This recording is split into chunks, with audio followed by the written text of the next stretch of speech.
안녕하세요. 부킹의 윤군입니다. 오늘 살펴볼 책은 조지프 헬릭 교수의 위어드입니다. 위어드라는 말 자체가 이제 각 주제를 하나씩 그 앞글자를 딴 내용인데요. 서구의 교육 수준이 높고 산업화된 부유하고 민주적인 이러한 인구 집단, 국가 이런 요소들을 표현한 신조어라고 할 수 있겠습니다. 사실은 좀 거부감이 드는 말일 수도 있어요. 왜냐하면 서구가 그렇게 뛰어난 것인가? 한때 이제 제국주의와 이제 과학기술로 패권을 잡고 오늘날까지 왔는데 현재는 이제 서구라고 하기는 좀 뭐하고 이제 각 국가별로 나뉘었다고 할 수 있겠죠? 학문적으로 쉽게 서구라고 통칭을 하지만 예전에 이제 중세시대 그 이전으로 올라가 보면은 이제 유럽 본토에서 영국 세력을 좀 한 수 아래로 봤고요. 이러한 영국이 패권을 잡았을 때 이제 아메리카 식민지, 그러니까 미국을 이제 자신들의 매우 좀 열등한 존재로 생각했었습니다. 이제 오늘날에나 이제 미국이 이 전 세계 헤게모니를 잡고 하고 있으니까 이쪽이 더 위인 것 같지만 사실 좀 큰 줄기에서 역사의 주류는 유럽 쪽이었죠. 어쨌든 간에 이렇게 서로 간에 여러 가지 문제가 있었는데 이거를 이제 웨스턴이라는 이름 하나로 서구로 묶어서 학문적으로 표현하는 게 과연 맞는가? 뭐 이런 개인적인 생각도 솔직히 있습니다. 하지만 이 책에서는 이제 크게 보아서 이 서구 세력권으로 통칭하고 있기 때문에 저도 이 패턴에 맞춰서 이야기를 해보도록 하겠습니다. 저자에 관해서 잠시 보면은요. 이 조지프 헬릭 교수고요. 하버드 대학교의 인간진화생물학과 교수입니다. 이 노트르담 대학교에서 인류학 그리고 항공우주공학을 전공하고요. 이후에 UCLA에서 인류학 박사과정을 수료했습니다. 하버드 대학교 이전에는 브리티시 컬럼비아에서 문화와 인지, 공진화 분야의 이 연구위원장으로서도 활동했고요. 동시에 이 심리학과 그리고 경제학과 교수를 역임했습니다. 스펙이 화려하죠. 문화와 심리, 사회, 종교, 협력, 그리고 의사결정 등에 대해서 이 진화론적으로 접근하는 이런 분야가 이제 이 조지프 헬릭 교수의 주 전공입니다. 역사를 보면은요. 사실 지금까지 서구 용성기의 시대가 확실했습니다. 뭐 이거는 부인할 수 없는 사실이에요. 서양이 지배하는 시대라고도 할 수 있었는데 여기에 관해서 여러 이유를 좀 이야기한 학문적으로 그 논파한 책들도 많이 있습니다. 뭐 제레드 다이아몬드 교수의 총균세, 그 다음에 유발 하라리 교수의 사피엔스, 뭐 워낙 유명하죠. 이 책들 말고도 수많은 저술들이 있었고 이 위어드도 이제 여기에 어떤 데이터적인 좀 정량 분석을 추가한 이제 그런 내용으로 확인할 수 있습니다. 개인적으로 좀 생각해 보는 이제 서양의 시대, 과연 그 원인이 무엇인가? 여러 가지 요인이 나올 수 있지만요. 제가 생각하는 부분은 이제 콜럼버스의 신대륙 발견을 시점으로 한 이제 유럽 경제의 붕, 정확히는 식민지 약탈을 통한 제국주의의 시작이고요. 또 하나는 이제 유럽에서도 각 국가 간의 이제 공업 생산력이라던가 학문의 격차가 있었어요. 그래서 그 생산성의 격차를 따라잡으려던 영국의 산업혁명. 이 두 가지 사건이 가장 좀 중요한 일이 아니었나 생각합니다. 나머지는 다 여기에 뭐 연결되거나 파생되거나 그런 내용들이죠. 역사는 어떻게 발전하는가?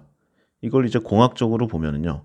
이제 게으른 사람들이 조금 더 편하게 살려고 노력하다 보니까 역사가 발전했다, 변화했다. 사실 이 내용들이 많이 있습니다. 그러니까 우리가 만약에 어떤 지점에서 다른 곳으로 가야 한다.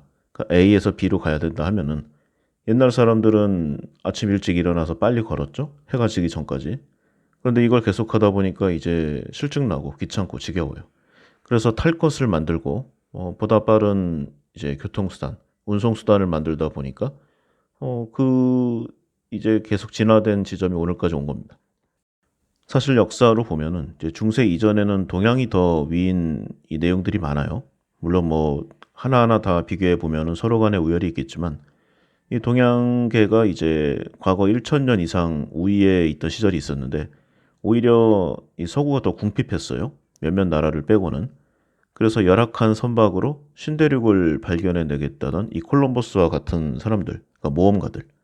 그리고 증기기관을 만들어서 당시에 좀 인해 전술로 밀어붙이던 인도 같은 나라에 비해서 아주 현격히 생산성 증가를 이뤄낸 이 영국의 방직 산업, 뭐 이런 것들이 있죠. 그 이후에 이제 화석 연료의 사용을 통해서 이제 비교할 수 없는 산업혁명의 시기가 왔는데 이러한 내용들이 이제 서양의 패권을 오늘날에 좀 만들어낸 이 원동력 중에 가장 큰 요인이 아닌가 개인적으로 생각합니다. 그런데 이거는 뭐 지금까지의 내용이고요. 앞으로는 또 어떻게 될지 몰라요. 50년, 100년 뒤에도 서구 세력이 서양이 계속해서 세계를 지배할 수 있을까? 그건 아무도 모르는 겁니다. 산업혁명 이후에 인류가 이제 그 이전 세대보다 2배 이상 오래 살게 되었고요. 키도 이제 한 15cm에서 평균적으로 20cm까지 더 커지게 되었다고 합니다. 그러니까 강해진 거죠. 내구력도 세지고. 그리고 이제 여성 같은 경우에는 예전에는 뭐 아이를 좀 생기는 대로 낳는 뭐 그런 수준이었잖아요. 그러니까 한 집안에 뭐 최소 대여섯 명, 많게는 10명이 넘어가는 뭐 그런 시기가 있었습니다. 그래서 영아기에 죽는 사례가 굉장히 많았는데 이게 과학이 발전하면 의술도 따라오니까 영아기의 사망 사고가 현격히 감소하게 됩니다. 그리고 평균 출산율 자체가 뭐 굉장히 적어졌죠. 우리나라 같은 경우에는 지금 0.8명 아래로 가고 있는데 이렇게 되면 뭐 거의 국가 소멸인데 어쨌든 간에 이제 육아나 출산으로 상당 시간을 보낼 필요가 없게 되었습니다. 동양이 앞서든 서양이 앞서든 간에 현대의 문명은 확실히 과거의 어느 때보다 우리 인간, 이 사람에게 윤택한 삶을 제공해주고 있습니다. 근데 앞으로는 어떻게 될 것인가? 지금 불평등이 계속 가속되고 있죠. 지구온난화로 환경의 변화도 엄청 심하고요. 그 다음에 이제 AI를 비롯한 이제 로봇 이 시대가 곧 도래합니다. 그리고 유전자 조작을 통한 여러 가지 변화가 이제 우리 인간들의 기존 윤리관, 가치관을 흔들 거예요. 이러한 문제점을 어떻게 해결하고 해결하지 못할 것 같은 생각도 있으니까 그럼 어떻게 적응할 것인가? 여기에 관한 이제 고민 그리고 어떤 좀 적응 방법을 과거의 성공 요인을 통해서 살펴보는 것도 괜찮지 않나. 그래서 이 책 위어드를 한번 이야기해 보도록 하겠습니다. 이 위어드를 정의해 보면은요, 독특한 심리를 가진 집단으로 묘사하고 있습니다. 아주 개인주의적이고, 그 다음에 통제적이고, 기존의 일반적인 관행을 따르지 않고 데이터를 통한 분석적인 이제 그런 형태를 갖고 있죠. 이 사회관계 네트워크, 그리고 사회적으로 주어지는 역할, 이런 전통적인 가치관보다는요, 개인의 특성, 성취, 뭐 열망, 이런 쪽에 포커스를 맞추고 자신을 이제 중요시하고요. 남들에게 좀처럼 따르거나 순응하지 않는 그런 문화를 갖고 있습니다. 이런 독특한 심리를 가진 사람들의 집단이 서구의 문화를 만들었고 문명을 발달시켜온 집단으로 이제 생각한다. 이게 조지프 헬릭 교수의 이론인데요. 요즘 우리나라도 이런 방향으로 가고 있죠. 아까 서구 융성의 이유로 제 개인적인 생각을 이야기해 보기도 했는데 뭐 제 생각이 중요한 건 아니니까 전통적인 이 위대한 사상가들, 과학자들은 어떻게 정의를 내렸는가? 제레드 다이아몬드 교수는 이제 지리적 영향이라고 했었죠. 지난번 방송에서도 했는데, 그리고 유발 하라리 교수의 사피엔스. 우리 호모 사피엔스에 관한 이야기를 많이 하고 있지만 그 중간중간에 이제 서양 사회에 대한 이야기를 많이 하고 있었어요. 그래서 서양이 이제 중간에 어떤 과정을 거쳐서 도시화를 이뤄내고 그리고 국가를 이뤄내고 강한 서구 사회를 만들어냈는가? 그 원동력은 무엇인가? 이런 원인을 많이 분석을 했었죠. 그리고 팀 마샬을 비롯해서 이제 지정학적 이유를 근거로 댄 사람들도 많이 있습니다. 또는 이제 뭐 좀 인종적인 우월감을 앞세운 이제 유전자 이론을 설파한 사람들도 있어요. 다들 뭐 대단히 훌륭한 작품들이고요. 수세기 이상을 살아남을 것 같은 명작의 반열애들이라 생각합니다. 다만 이제 굳이 말하면은 충균세 같은 경우에는 이제 지리의 영향만으로 설명되지 않는 부분들이 있는데 이거를 조금 좀 덜 얘기한 게 있고요. 사피엔스 같은 경우에는 이제 좀 인문사회학적으로 많이 접근했잖아요. 그래서 인류 역사에 관한 포괄적인 내용은 좀 있었지만 아주 적극적으로 유럽이 세계를 지배하게 되는 이런 과정이라던가 아니면 좀 세계사에 미치는 그런 영향에 대해서는 그렇게 좀 깊게 나오지 않았습니다. 그런 면에서 이 책, 이 조지프 헬릭 교수의 위어드가 좀 데이터를 좀 많이 넣어서 이런 부분을 채워주는 그런 부분이 있습니다. 그리고 이 책에는 이게 뭐 장점이 될 수도 있고 그 반대가 될 수 있는데 종교, 그 중에서도 교회에 관한 부분이 굉장히 많이 나와요. 이 책 자체가 벽돌책이거든요. 한 700페이지가 넘어가는 책인데 여기에 3분의 1 이상이 교회 관련이고 그리고 간접적으로 묘사한 부분까지 하면은 절반이 넘어갑니다. 그리고 책 전체의 이제 비중, 그러니까 뭐 숨겨져 있는 내포하고 있는 내용까지 하면은 거의 이제 중세 서구 사회부터 지금까지 이제 교회가 가져오는 그 힘, 영향력 이거에 관한 내용이 거의 다 들어 있어요. 중세라는 시대가 그랬죠. 이 서구의 역사와 문화, 제도, 심리 여기서 빠질 수 없는 부분인데 이 중세가 워낙 독특한 시대이기는 했지만 좀 일단은 암흑 시대잖아요. 그리고 이 시대에는 아무래도 인간성이라든가 아니면은 인간의 자유의지, 인간의 능력 이런 거보다는 좀 신성, 저 신에 의한 여러 가지 내용 이거를 한 시대였기 때문에 이 교회가 이제 절대적 영향을 발휘하던 시기였습니다. 그래서 저도 가장 처음에 이제 중요하게 짚고 넘어가야 할 부분인 이 종교, 그 중에서도 중세 교회의 이 여러 가지 문화, 역사 이런 내용에 대해서 이야기를 시작해 보도록 하겠습니다. 사회가 발전하고 역사가 진보한다. 여기에는 이제 뭐 정치, 그리고 상업의 부상, 뭐 신대륙 발견, 유럽의 전쟁, 기타 이런 역사적으로 아주 다양한 그리고 복잡한 요인들이 있었습니다. 이런 것들이 이제 뭉치고 서로 간에 영향을 주고 산업혁명과 과학혁명을 이뤄냈죠. 그래서 서구가 세계의 중심이 되는 큰 역할을 했는데 이 조지프 헬릭 교수가 이제 여기서 이제 교회의 역할 이게 빠졌다는 좀 생각을 많이 하는 것 같아요. 그래서 왜 서구가 그 중에서도 유럽이 세계의 중심이 되었고 문화를 선도하며 문명을 발전했는지 이거를 좀 상당 부분 교회에 연관지어서 설명하고 있습니다. 그래서 주로 이 부분을 많이 이야기할 거고요. 추가로 인간의 행동을 좌지우지하는 심리적 기제 뭐 이런 내용도 많아요. 개인의 교육 정도라던가 선택하는 뭐 이념 지향성 그리고 국가의 문화 차이, 종교, 경제력 이게 좀 인간 심리에 영향을 끼치는 많은 요소들이잖아요. 지역에 따라서 다 다르고 뭐 추가로 민족에 따라서 다르고 동서양은 더더욱 크겠죠. 이 개인이 지니는 심리적인 여러 내용들, 여러 선택과 환경이 쌓여서 외부의 행동으로 표출되게 됩니다. 이 문화 입장에서 보면은 이 동서양의 이 차이에서 이 작동하는 것들, 그리고 외부로 나타나는 생각의 차이가 특히 커요. 서양을 보면은 개인을 중시하고 좀 합리적인 판단을 중심에 두잖아요. 이에 반해서 동양은 뭐 공동체라던가 가족 이런 요소들을 중요하게 여기는 일종의 네트워크 중심, 인정주의적이라고 볼 수 있겠습니다. 이 근본적인 차이는 어디서 온 것인가? 그리고 원인은 무엇인가? 그리고 이 문화의 차이가 문명을 어떻게 발달시켰는가? 그리고 그 차이는 오늘날의 어떤 결과로 이어졌는가? 사실 이 내용을 좀 더 보고 싶었는데 물론 내용은 있지만 그 부분이 좀 짧아요. 그래서 교회 내용들에 비해서 이런 부분은 좀 아쉬웠습니다. 그렇다면 위어드는 어떻게 이런 독특한 심리를 갖게 된 것인가? 그들은 왜 기존의 사람들과 다른 것일까? 이 수수께끼의 답이 바로 종교에 있다고 저자는 이야기하고 있습니다. 여기서 종교는 이제 카톨릭을 이야기하는 게 아니라 종교개혁 이후에 나온 신교, 그러니까 이제 개신교를 말하는 거죠. 흔히 우리가 기독교라고 말하는. 그래서 위어드 집단의 탄생의 이 근거를 교회에서 찾을 수가 있다고 합니다. 교회 교리를 보면은 이 규율을 통한 아주 금지가 많잖아요. 뭐뭐 하지 마라, 뭐뭐 하지 마라. 그래서 상당 부분은 이 금지 사항에 대한 설득, 그리고 위반 시에 따르는 배척, 처벌, 이로 인해서 신자들로 하여금 죄의식을 갖게 만드는 이런 좀 내용이 있습니다. 이는 교회의 세력 확장과 동시에 기독교가 이 중세 사회의 큰 축으로 자리 잡으면서 결국은 사회 규범으로 왔어요. 그래서 사람들의 삶과 심리를 크게 바꾸게 됩니다. 예전을 보면은 이제 시족 사회였잖아요.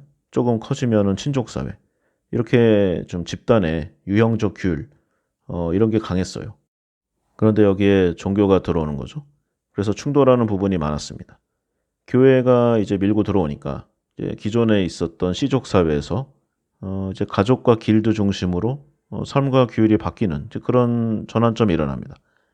특히 시족의 집단성을 확보하기 위해서 친족과의 결혼, 그리고 중세 사회의 근친상간, 일부 다처제 이런 결혼 관습에 이제 교회가 반대를 하면서 아주 엄격한 처벌을 내리니까 그동안 유지해왔던 시족 집단과 가문의 영향력은 쇠퇴하게 됩니다. 이런 기독교의 종교성을 근거로 한 가족의 탄생이 위어드의 심리적 기초가 되었다고 할 수 있습니다. 시족과 가문의 영향에서 벗어난 사람들, 예전부터 내려져 오던 이제 가족과 전통의 의무에서 벗어났다고도 할 수 있어요. 그래서 아주 자유롭게 사회 집단 안에서 독자적인 네트워크망을 형성할 수가 있었습니다. 이는 개인의 이 책임의식의 강화, 그리고 보편적인 도덕을 중시하고요. 강한 자유의지를 가진 개성이 강한 기독교인의 탄생을 가져오게 됩니다. 교회에 더 많이 노출될수록 순응과 복종에는 거부 반응을, 개인주의와 독립성은 강하게 드러나게 됩니다. 그런데 이거는 뭐 저자의 생각이고요. 순응과 복종을 신에게만 하라, 이거를 계속 강요하잖아요. 그러니까 다른 사람들에 대해서는 이제 개성과 이제 불복종을 하지만 절대 신에게는 더욱더 절대적으로 순응해야 하는 그런 좀 사명감이 따라오게 됩니다. 교회가 궁극적으로 원하고자 하는 이제 그런 내용이죠. 의심하지 말고 신인 나를 믿어라. 그리고 신의 대리인을 추종하라. 뭐 이런 내용입니다. 결국 중세 교회는 서구의 예전 내용들, 그러니까 유럽의 예전 친족 기반 제도를 없애버리고요. 오늘날까지 이어지는 위어드, 이 심리의 기본을 형성하는 데 성공하게 됩니다. 저자도 인정을 하는데요. 이 농경사회로 전환 후에 이 집단의 의례, 종교적 믿음이 이 집단 형성에 도움이 됐다고 합니다. 그래서 이러한 내용이 이제 종교에 의해서 상당 부분 변화가 되는 이런 내용들을 아주 상세한 데이터로 설명하고 있어요. 그래서 친족 간의 결혼 비율, 이게 중세부터 현대에 이르기까지 내용을요, 다 도식화했고요. 그리고 결혼제도, 교회 분포, 뭐 노동자의 노동시간, 은행의 이자율, 이게 각 시대에 어떻게 영향을 미쳤나. 이런 여러 통계를 분석해서 데이터로 만들고 해석해서 이제 가시화했습니다. 굉장히 많은 이 도표나 그림들이 나오고 있어요. 심리학 실험이나 이론 같은 것도 많이 이용이 돼서 이 데이터와 연구 결과가 상당 부분 이 지면을 차지하고 있습니다. 이 전체 한 70페이지 되는데요. 이 주석만 100페이지가 넘어가요. 아마 이제 연구를 하는 학자라던가 아니면 연구원, 이런 데이터의 정확성과 엄밀성이 필요한 사람들한테 큰 도움이 되리라고 생각합니다. 다만 양적인 부분에서 사실 좀 너무 많다는 생각도 솔직히 있어요. 그래서 재미적인 부분에서는 오히려 이런 내용보다는 좀 역사적인 부분을 더 붙이는 게 좋지 않았나, 이런 개인적인 생각도 해봤습니다. 이 산업혁명이 왜 서구를 중심으로 일어났는지에 대한 답을 찾기는 어렵지 않을 것 같아요. 여러 민족과 국가로 분열되어 있었기 때문에 세력을 확장하는 과정에서 자연스럽게 기술이 발달하게 됩니다. 기본적으로는 이제 지역적 특성 때문인데요. 이걸 관련해서 뭐 서양 인종이 우세하다, 옛날에는 이렇게 그냥 뭉뚱그려서 학문으로 하는 사람들도 많았습니다. 다만 그 이유, 왜 그런가라는 이제 논점으로 하면 간단하게 답을 찾기가 어려워요. 서구 세력의 발전적 요인을 인종과 지리적인 내용으로 한정하기에는 사실 이 서양 인종이 그렇게 우수하지도 않습니다. 15세기, 16세기 이전까지만 해도 세계의 중심은 중국과 인도, 그리고 이슬람 세계였어요. 그러나 모두가 알다시피 현대사회의 근원이 된 사건들, 즉 산업혁명과 과학혁명 등의 이러한 추계 시대는 서양에서 일어났습니다. 저자는 여기서 그 중심의 교회 교리에 숨어있는 친족과 시족사회에 대한 제한에서 벗어나 이 개인적 관계망을 형성할 수 있었던 교육제도, 그리고 길드 형성, 대학의 탄생, 이런 현상들을 말하고 있습니다. 책의 표현대로 하면은요, 현대적 위어드를 생산해냈다라고 할 수 있는데, 이 위어드가 집단이기도 하고 그 자체가 이제 심리 기제이기도 해서 새로운 문화의 진화를 이루어냈다고 설명하고 있습니다. 단순히 서양에서 벗어나서 누구나 위어드가 되어 문화를 만들고 문명을 발전시켜서 현대 욕망을 이뤄내는 이 개인의 위어드들이 새로운 시대를 이끌게 될 것이다, 이렇게 말하고 있는 거죠. 개인적으로 이제 총균세랑 비교해 보면은요, 위어드가 이 총균세나 사피엔스에서 자세히 다루지 않았던 중세의 어떤 시점, 그 시대를 중점적으로 다루고 있다는 점에서 차별점이 있습니다. 중세가 어쩔 수 없이 교회의 시대이다 보니까 그 교회가 중세 유럽에 끼쳤던 규율과 규범, 심리 문화를 뭐 중심으로 해서 이런 내용들로 위어드를 설명하고 있죠. 총균세나 뭐 사피엔스와 비교를 해보자면 어떤 데이터가 더 강하다, 또 숫자적이나 정량적인 분석이 더 많다, 그래서 좀 더 학문적이라고 좀 생각할 수가 있을 것 같아요. 다만 이제 종교를 얘기를 해도 사실 지금까지 대부분의 책들은 그 가톨릭을 많이 이야기했었거든요. 근데 이제 기독교 위주로 이야기를 하는 게 좀 신선했어요. 그래서 저도 이야기의 초점을 여기로 할 생각입니다. 어쨌든 저자는 이 위어드의 이 긍정적인 면이 서구 유럽을 주도했다. 그리고 세상의 발전을 이끌어왔다. 이렇게 말을 하고 있는데요. 이 위어드의 이제 부정적인 그러니까 개인주의가 너무 심해지면 극단화로 치닫잖아요. 그리고 민주주의를 좀 허물 같은 요소로 삼고 있는 이런 엘리트의 특권층, 오만, 탐욕 이게 좀 발달된 이 서구의 시간을 뒤로 돌리고 있는 건 아닌가. 뭐 이런 내용도 잠시나마 나옵니다. 서양의 지배 이유 중에 기존에는 좀 뒷순위로 빠져 있던 종교를 중심으로 가져와서 설명하고 있잖아요. 그렇게 기독교의 영향이 서구 유럽의 문명을 이제 번영시켰다. 이게 주 내용인데 지금 유럽의 기독교를 보면은 이제 예전과 같은 힘을 발휘하지 못하고 문을 닫고 있어요. 교인이 사라져가는 시대를 넘어서 증발하는 시대에 이르렀다고 하는데 이 극단적인 이 개인주의와 점점 우편향되고 있는 정치 그리고 무종교의 세대 이게 앞으로 어떤 위어드를 만들어낼 것인가 이 책을 통해서 생각해 보는 것도 괜찮으리라 봅니다. 이 책을 이제 설명하면서 중세의 기독교를 많이 이야기하고 있다. 그리고 데이터 중심적이다. 이런 내용들을 많이 했잖아요. 그래서 제 방송에서는 그래도 책보다는 조금 더 흥미를 끌 수 있는 역사 이야기로 중점을 둬서 이야기해 보려고 합니다. 상세하게 나누면은 뭐 한도 끝도 없지만요. 크게 봐서 이 가톨릭과 기독교를 나눌 수 있는 이 루터와 칼뱅을 시작으로 이야기를 해보겠습니다.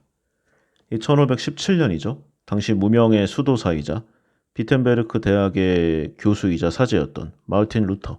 이 사람이 교황의 면죄부 판매를 반대하는 95개조의 반박문을 이제 교회 문에 게시하면서 중세의 이제 교회 전쟁이 시작됩니다.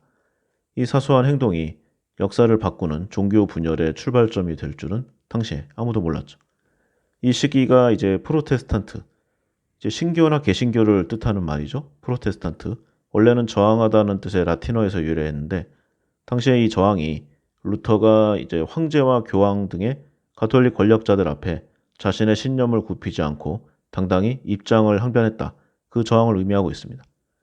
당시 이 운동이 엄청난 성공을 거둘 수 있었던 가장 큰 요인, 바로 유럽에 새롭게 보급된 인쇄 기술이었는데요. 프로테스탄트는 설교문, 그리고 팸플릿, 이런 것들을 빠르게 인쇄해서 유럽 전역의 곳곳에 퍼뜨립니다. 이 속도를 가톨릭 교회가 도저히 따라잡을 수가 없었죠. 실제로 이 프로테스탄트 혁명의 핵심에는 바로 문자, 즉 알파벳이 있었습니다.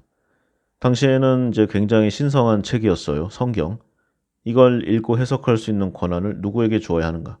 가톨릭 교회는 라틴어를 아는 아주 소수의 고위 성직자들만이 성서를 해석할 수 있다고 주장했습니다.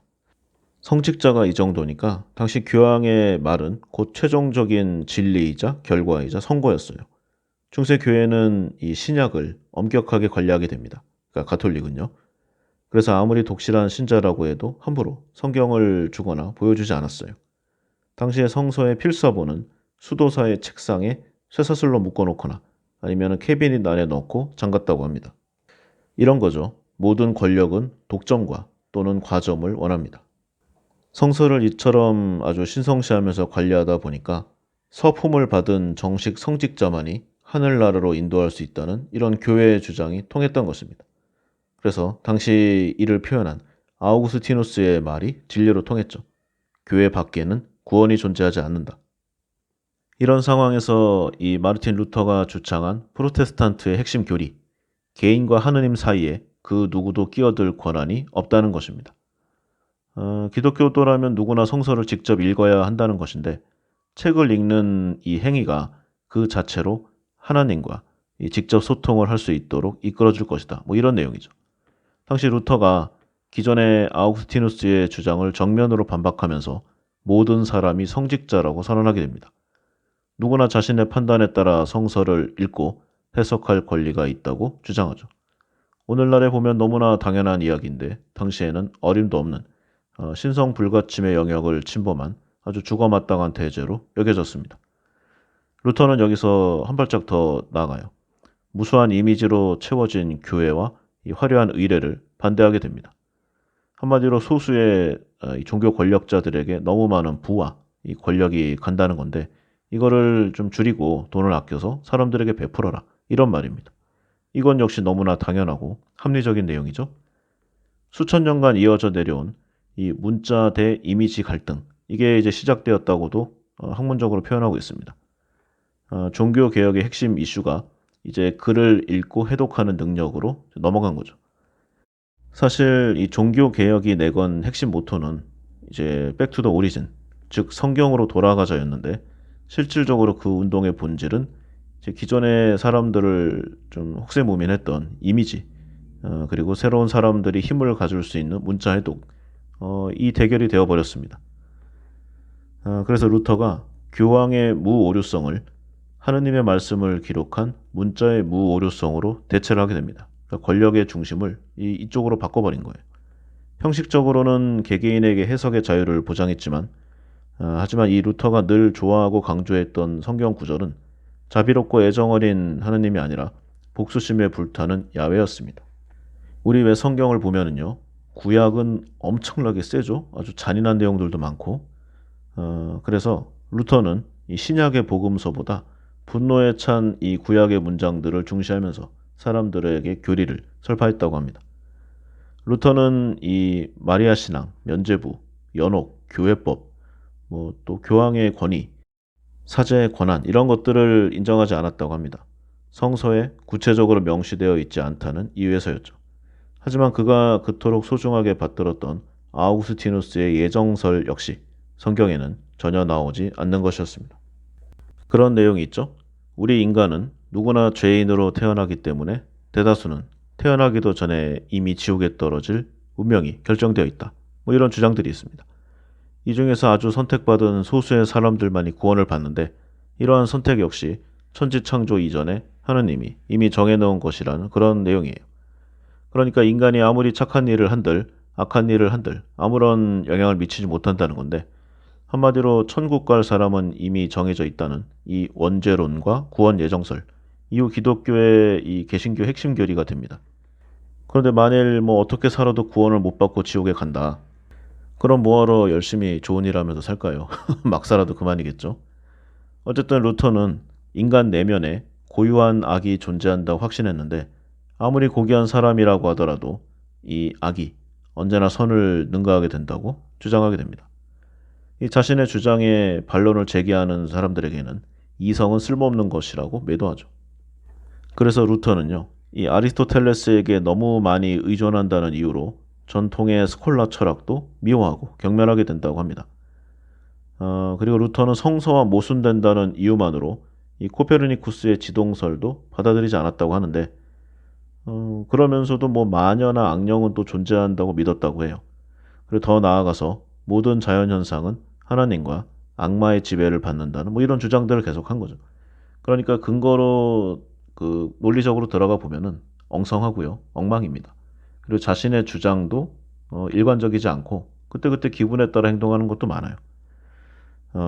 그래서 여러 가지 좀 부자연스러운 것도 있고요. 그리고 좀 안 좋은 것도 있고 해서 오랜 세월 이어져 오면서 이제 썩을 만큼 썩어서 부패한 이 바티칸, 여기를 개혁할 인물로 떠오르기도 했는데, 그래서 당시에 이제 많은 사람들이 처음에는 상당한 지지와 갈채를 보냈다고 합니다. 그런데 뭐 잠깐만 있어봐도 너무 이상해요. 그의 반이성적 논리에 아주 크게 충격을 받고 실망했다고 하죠. 그의 납득하기 어려운 기이한 성서 해석, 그리고 신학적 관점, 이게 상당히 조잡하고 허술하다는 것을 깨닫고 결국 당시의 지식인들이 루터에 대해서 등을 돌리기 시작합니다. 그리고 루터의 예정설, 실제로 심각한 사회 현상을 초래했는데요. 이제 각 사례들이 나오기 시작합니다. 어떤 사람이 자신의 가족의 이제 목숨을 빼앗고는 법정에서 이렇게 진술을 했다고 해요. 자신의 범죄는 하나님에 의해서 예정되어 있었던 것이다. 그리고 이제 어떤 남편이 아주 사소한 집안 문제로 다투다가 자신의 아내를 몽둥이로 때려 죽여요. 그리고 법정에 와서 자랑스럽게 말했다고 합니다. 이제야 하나님 아버지의 뜻이 이루어졌도다. 당시의 재판 기록을 보면은 이런 기록들이 아주 비일비재했다고 합니다. 오늘날에도 비슷한 거 많죠? 뭐 평상시에는 아주 악독하고 잔인하고 나쁜 행동들을 하다가 이제 일요일 날 교회에 가서 저의 죄를 사하여 주옵소서. 뭐 이런 사람들 많이 있지 않습니까? 그리고 영화 같은 데서도 많이 나오는데 뭐 자신의 가족을 죽인 살인자가 뭐 자신의 잘못을 참회하니까 하나님이 용서해 주었다. 이렇게 아주 피해자 가족들을 정말 화나게 하는 그런 내용들도 있잖아요. 그래서 이제 이런 부작용들이 계속 나오는데 그럼 루터는 왜 이렇게까지 처음에 좀 길을 잘 닦아놨으면서 뒤로 갈수록 허술했는가? 루터를 잠깐 보면은요, 아주 엄격한 집안에서 자랐다고 합니다. 집안이 이제 그 광산업에 종사하는 이제 그런 집안에 태어났는데 이 교회의 타락을 묵인하지 않는 아주 강한 신념을 가진 이제 기독교인 이 아버지로부터 많은 영향을 받았다고 해요.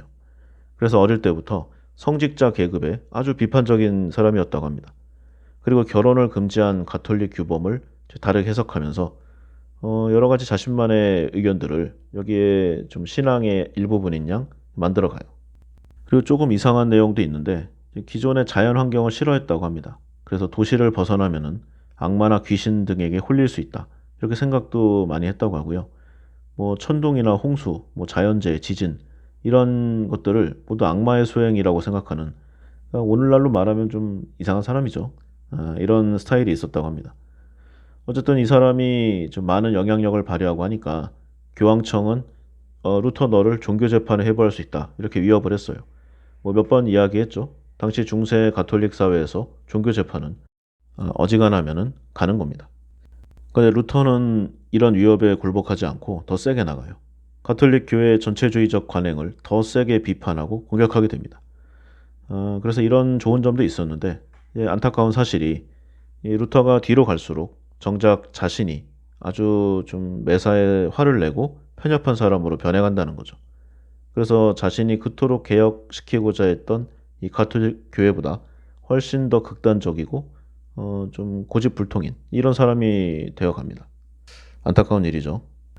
그런데 이제 이 사람이 이제 긍정적인 영향도 많이 했으니까 이 사람을 좋게 보는 지지자들이 이제 각지의 이제 교회 성상을 부수고 뭐 성화를 난도질하고 이러한 시설들을 지키려고 하는 사제나 신도들을 이제 좀 때리고 쫓아내고 이런 일들이 많았다고 합니다. 그리고 자신들이 쫓아낸 이 건물에 이제 프로테스탄트 교회를 만들었는데요. 그러니까 기존의 가톨릭 교회를 개조해서 만들었다고 할 수 있죠. 여기에 조각상이나 십자가, 성화 이런 걸 다 없애고 그림이 그려진 천정 그리고 벽에 온통 하얀 칠 그래서 아주 쾌한 느낌을 줬다고 합니다.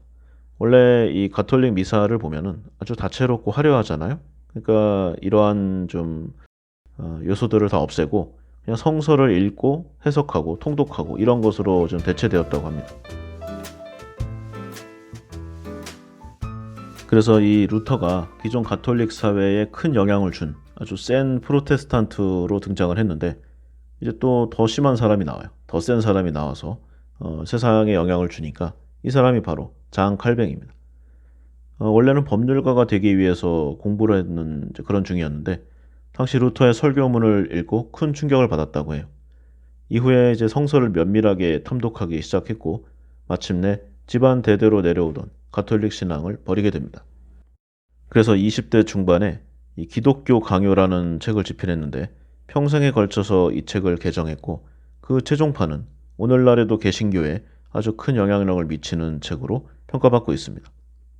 사상을 보면은요. 아우구스티누스의 원죄론과 예정론을 그대로 수용했어요. 그래서 이거를 오히려 루터보다도 더 극단적으로 밀고 나갔습니다. 하느님의 정의에서 일찍이 벗어나 버린 인간은 사악하고 비뚤어지고 비열하고 불순하고 부정한 것 외에는 상상할 수도 희망할 수도 없는 아주 나약하고 초라하고 무기력한 존재다. 이렇게 밀고 나간 거죠. 우리 인간들이 가치를 가지는 이타주의, 협력, 공유 이런 선해 보이는 행동을 뭐 가끔 한다고 해도 인간의 영혼은 근본적으로 위선과 거짓과 사악함의 족쇄에 묶여있기 때문에 절대 속아서는 안 된다. 이런 극단적인 내용을 계속 이야기를 합니다.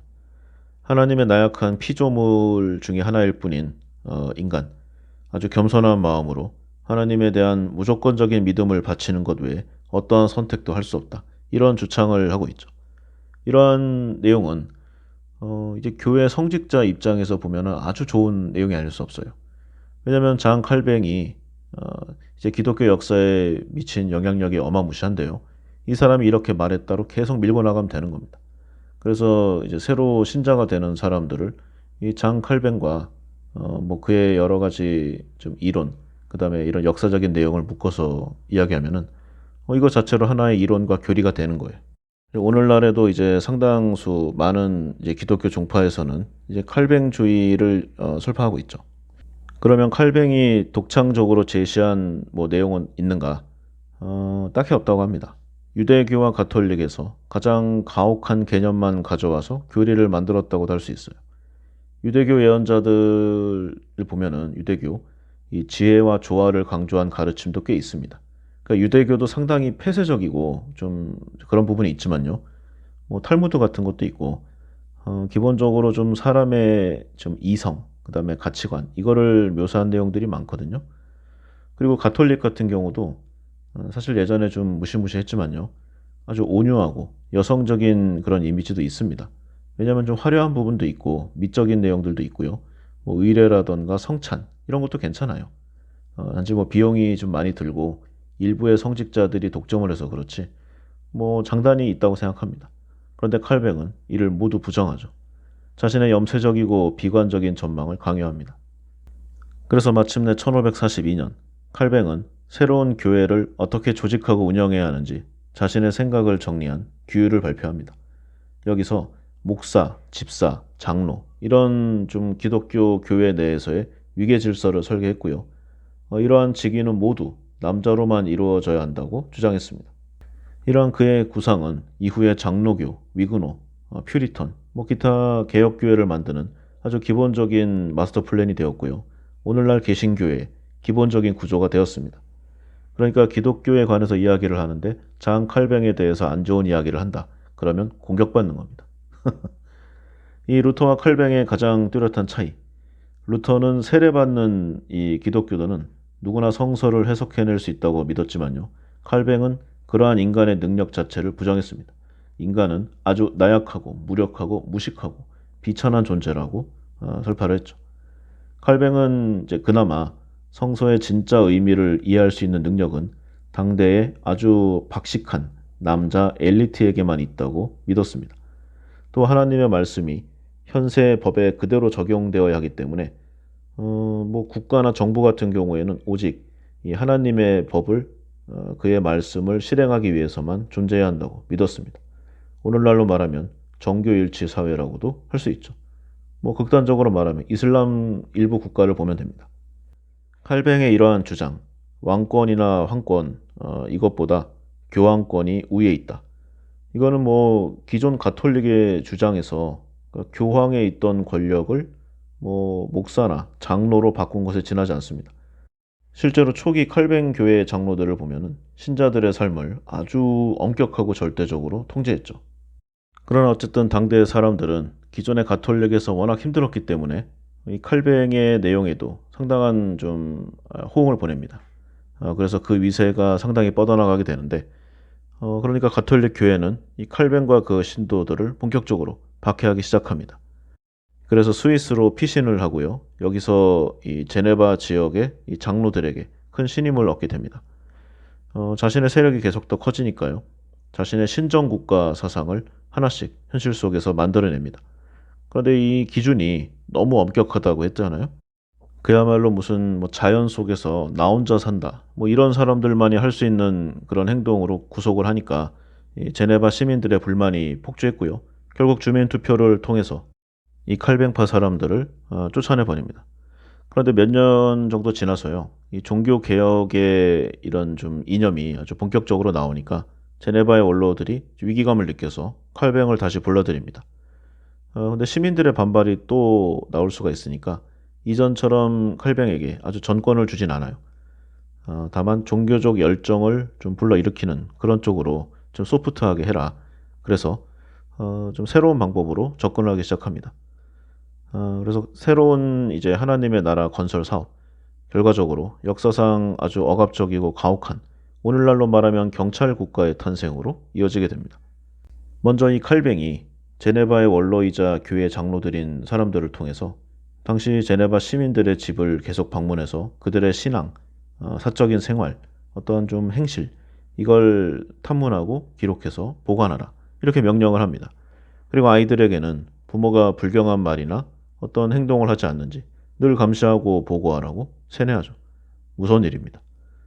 그리고 예배, 이 제네바 시민이라면 한 사람도 빠짐없이 참석해야 한다고 했는데요. 예배에 늦는 것도 절대로 용납되지 않았습니다. 조금만 지각해도 엄한 질책과 추궁을 받았고요. 3번 이상 지각하면 추방하거나 심한 경우에는 사형시켰다는 내용도 있습니다. 칼뱅이 요구하는 신앙생활이 마음에 들지 않는 사람은 제네바를 떠나라. 이런 말이죠. 시민 생활에 대한 이 가혹하고 삼엄한 통제가 강화되면서 신성 모독은 당연히 어림도 없고요. 예전부터 내려져 오던 전통적인 춤, 노래 다 금지됐습니다. 당연하게도 카드놀이나 여흥, 음주 다 없어졌고요. 크게 웃거나 떠드는 행동도 금지되었다고 합니다. 말이 안 되죠? 그리고 기록을 보면은요. 밥을 먹을 때 식탁 위에 올릴 수 있는 접시의 수 이런 것까지 통제를 했다고 합니다. 그러니까 몇 개 안 되는 접시에 먹어라. 그러니까 과식하지 말고 욕심 부리지 말고 수도승처럼 살아라. 이런 내용이겠죠. 그리고 입을 수 있는 옷도 통제했다고 합니다. 대부분은 이제 좀 누리끼리한 그런 황갈색이라고 하죠. 이걸 법으로 규정해서 이를 어기면 처벌했다고 합니다. 이후에는 이제 아이들, 새로 태어나는 아이들의 이름도 성서에 나오는 사람 이름으로 지어야 했다고 합니다. 그리고 보통 이런 경찰 국가나 신정 국가에서 보면은 남자보다 여성들에게 훨씬 가혹합니다. 여자들에 대한 엄격한 통제가 점점 더 극으로 치솟았어요. 예를 들어서 볼이나 입술에 연지를 바르거나 보석류로 치장을 한다거나 어떤 좀 화려한 스타일의 옷이나 좀 밝은 색깔의 옷을 입었다. 모두 금지되었고요. 머리를 너무 많이 올렸다. 튀는 모자를 썼다. 기타 좀 야한 옷을 입었다. 이런 내용으로 감방에 간 경우도 많았다고 합니다. 근데 이런 거는 좀 사소하잖아요. 그러니까 며칠간 투옥되는 정도로 말았는데 정말 심한 내용들이 많았습니다.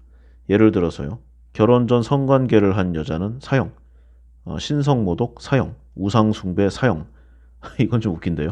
학문삽입, 이거 사형입니다. 그 다음에 이단, 당연히 사형이고요. 어떤 좀 마술적인 요소를 보여줬다. 이것도 사형입니다. 근데 문제는 이러한 행위들이 대부분 증거를 확보하기 어렵다는 그런 점이 있잖아요. 그래서 이 자백을 받아내기 위해서 고문이 아주 일상적인 방법으로 횡행했습니다. 시간 되시면은요, 구글링 같은 거 해보셔서 중세시대 고문 기구 또는 칼뱅 교회의 고문 이런 거 쳐보시면은요, 내용들 어마무시합니다. 사지를 찢는 기구, 이걸 렉이라고 하는데 이런 거를 이용해서 사람들을 괴롭히는 이런 장면들 엄청나게 많았습니다. 그리고 이 신성 제네바에서 보면은 이 칼뱅주의가 완전히 뿌리를 잡았잖아요. 그러니까 여기서 보면은 이제 가톨릭이 이단인 겁니다. 그래서 가톨릭 계열의 성모상을 지니고 있다거나 아니면 묵주 이런 거를 보유하고 있었다. 잡히면 바로 이제 재판이죠. 종교 재판. 당시에 이런 좀 성상을 가지고 있었다고 판단된 여자들이 수십 명이 유죄로 확정되어서 화형대에 묶여 불태워 죽였다는 그런 기록도 있습니다. 심지어는요, 이 칼뱅 자신의 의붓 아들 그리고 며느리도 이 간통 혐의로 고소당했는데 이들은 물론이고 이들과 좀 정을 통했다고 하는 상대까지 모두 잡아다가 가차없이 사형시켰습니다. 왜 이런 결과들이 나왔는가? 왜 여자들은 더욱 엄격한 재판 결과를 부여받았는가? 그 이유 중에 가장 큰 내용은요. 당시의 재판관들이 남자들만으로 이루어져 있었고요. 아주 강박적이고 꼼꼼하게 재판 내용을 기록으로 남겼다는 그런 내용들이 많습니다. 그러니까 자신들이 보기에도 조금 거시기해요. 그래서 여기에 대한 비난을 잠재울 그런 기록을 남긴 겁니다. 그런데 이렇게 엄격하게 사회적인 좀 제재를 가했는데 이런 상황에서도 이런 무서운 상황에서도 수많은 사생아들이 태어났다는 사실, 좀 인간의 본성을 억눌러서 성공한 경우는 없다. 이게 사실 역사의 진리거든요. 물론 이 아기들은 대부분 태어나자마자 들판에 버려졌지만 어쨌든 간에 이 칼뱅에 의해서 고통을 받는 사람들은 너무나 많았습니다. 이 야만적인 하나님 나라에서 점점 이제 일이 심해지니까 이제 부모를 때렸다, 부모를 욕했다는 혐의로 아이를 잡아다가 목을 자르는 일이 벌어졌습니다. 이게 당대에도 큰 이슈가 됐었다고 합니다. 그리고 이 하나님의 나라에서는 언론과 출판도 엄격히 통제를 했죠. 특히 칼뱅을 비판하는 사람은 무조건 사형이었습니다. 한 번은 이 칼뱅이 설교를 했는데 그 가톨릭의 그 어떤 악랄한 교황보다도 칼뱅이 저지른 죄가 훨씬 심하다, 이렇게 누가 비난하는 게시물을 붙여놓았다고 해요. 그런데 이때 칼뱅이 아무런 증거도 없이 평소에 좀 믿게 봐왔던, 안 좋게 봐왔던 이 자크 그리에라는 사람을 범인으로 지목합니다. 당연히 이 사람은 이 혐의 사실을 전면 부인했고요. 칼뱅은 이 사람의 죄를 입증할 어떤 증거도 발견하지 못했습니다. 그리고 자신이 뭐라고 자기를 비난했다고 사람을 죽입니까? 말이 안 되죠. 이게 공식적으로 매일 2차례씩 30일 동안 고문을 했고요. 마침내 아주 미심쩍은, 그러니까 내가 그 유인물을 붙이진 않았지만 사실 그렇게 생각은 했었다, 뭐 이런 수준의 내용이겠죠. 그래서 이 내용을 자백받자마자 곧바로 사형 집행관들이 그를 광장으로 끌고 가서 사람들이 보는 앞에서 못질한 뒤에 머리를 잘랐다고 합니다. 당대의 유명한 지리학자, 의사, 생리학자, 그리고 신학자였던 당대의 지성 미카엘 세르베투스도 칼뱅의 손에 화형당했습니다. 칼뱅 통치 기간 동안 무수한 사람들이 처형당했고요. 화형당한 사람만 수백 명이 넘는 것으로 전해집니다. 그리고 이제 결혼하지 않고 성관계를 하면은 사형이라 그랬잖아요. 그런데 아이를 낳았다, 그럼 이거는 볼 것도 없잖아요. 그래서 이 여성들이 아이를 낙태하기 위해서 아주 모진 방법을 쓰다가 이 충격으로 사망하는 경우도 많았습니다. 그런데 보통 직장에 보면은 아주 무능하고 나쁜 이 상사들이 또 부지런한 경우가 있어요. 최악입니다. 이 칼뱅이 그런 경우였는데 일 중독자였다고 해요. 평생에 걸쳐서 쉬는 날이 거의 없었고 휴일이 필요하다는 생각 자체를 하지 않았다고 합니다. 몸이 편하면 악마의 계략에 놀아날 수 있다고 항상 입버릇처럼 말했다고 합니다. 미적 감각이나 자연에 대한 관심, 뭐 유머, 재미, 흥미, 어떠한 관용, 이런 것도 전혀 없었어요. 아주 완고하고 고리타분하고 보수적인, 오늘날 이슬람 원리주의자의 뭐 대표, 뭐 두목, 이런 사람들과 좀 비슷한 느낌입니다. 또 칼뱅이 이제 그 교회 내에서 계급 사회를 만들어냈다고 했잖아요. 이 칼뱅은 인간 세상에 계급이 존재한다고 믿었습니다. 정말 피곤한 사람이죠. 어떠한 야망도 자긍심도 악이라고 규정했다고 합니다. 구걸 자체도 금지했다고 해요. 일을 해서 먹고 살아야 한다. 지나치게 자선을 하는 것도 도덕적 해이를 유발할 수 있기 때문에 나쁘다. 그런데 이러한 칼뱅이요, 오늘날 개신교의 아버지라고 불리고 있잖아요. 그래서 이제 좀 그 내용이 계속 이어지는 것 같아요. 이 칼뱅을 보면은 이 문명 이야기를 저술한 철학자 윌 듀란트라는 사람이 이 칼뱅을 묘사한 내용으로 정의될 것 같아요. 나는 아무리 연구하고 생각해 봐도 이 칼뱅이란 남자를 좋아하고 싶지도 않고 좋아하기 힘들다는 사실만 거듭 확인할 수밖에 없었다. 이 길고 찬란한 인간의 이 몰상식의 역사 중에서도 가장 부조리하고 신성모독에 가까운 하나님 개념으로 인간의 영혼을 암울하게 만든 장본인이 바로 이 사람이다, 이렇게 이야기를 했습니다. 저도 좀 동감을 하는데요. 그런데 이 칼뱅에 대해서 뭐 큰 이슈가 없었던 게, 이 기독교 개신교의 선구자라고 그 모태라고 할 수 있잖아요. 그러니까 교회에서 칼뱅에 대한 비난은 금지입니다. 제 주변에도 이제 목사님의 길을 걷는 친구들이 있는데 칼뱅에 대한 어떤 안 좋은 얘기가 나오는 좀 다른 이제 계파의 종교인과 아주 정말 부모를 살해한 원수 마냥 이제 이렇게 경론을 하는 거를 제가 몇 번 봤어요. 근데 이제 그 친구한테 예전에 이제 좀 오래 지난 일인데 좀 물어봤었습니다. 저는 이제 종교가 없으니까 이제 그 친구한테 내가 종교가 없어서 그런 걸 수는 있지만 하나님에 관해서 뭐 어떠한 뭐 비난이나 비판을 한다면은 그거는 기분이 나쁠 수 있다. 왜냐면은 이제 너라는 사람은 이 종교에 이 하나님에 대해서 일생을 바쳐서 봉사하고 섬기는 그런 인생을 살고 있으니까 나는 그걸 존경한다, 존중하고. 그런데 다만 어떤 한 인간에 대해서 이 사람의 학문적 내용이라던가 어떤 좀 삶의 방식이 틀렸다, 이렇게 얘기하는 것만으로 그렇게 화를 내고 부인하고 분노하고 할 일이 무엇인가, 뭐 이런 얘기를 했는데 정말 아무런 얘기도 안 통하더라고요. 그래서 지금은 이제 뭐 연락이 좀 아주 뭐 많이 끊어졌는데 그런 생각이 좀 문득 났습니다. 다른 얘기도 많이 있었죠. 이제 기독교 이제 교회를 이제 오래 다녔는데 내가 교회를 뭐 20년, 30년 다녀도 그런 얘기는 처음 들었다. 칼뱅에 대해서 그렇게 얘기하는 기록이 전혀 없다. 네가 잘못한 거다.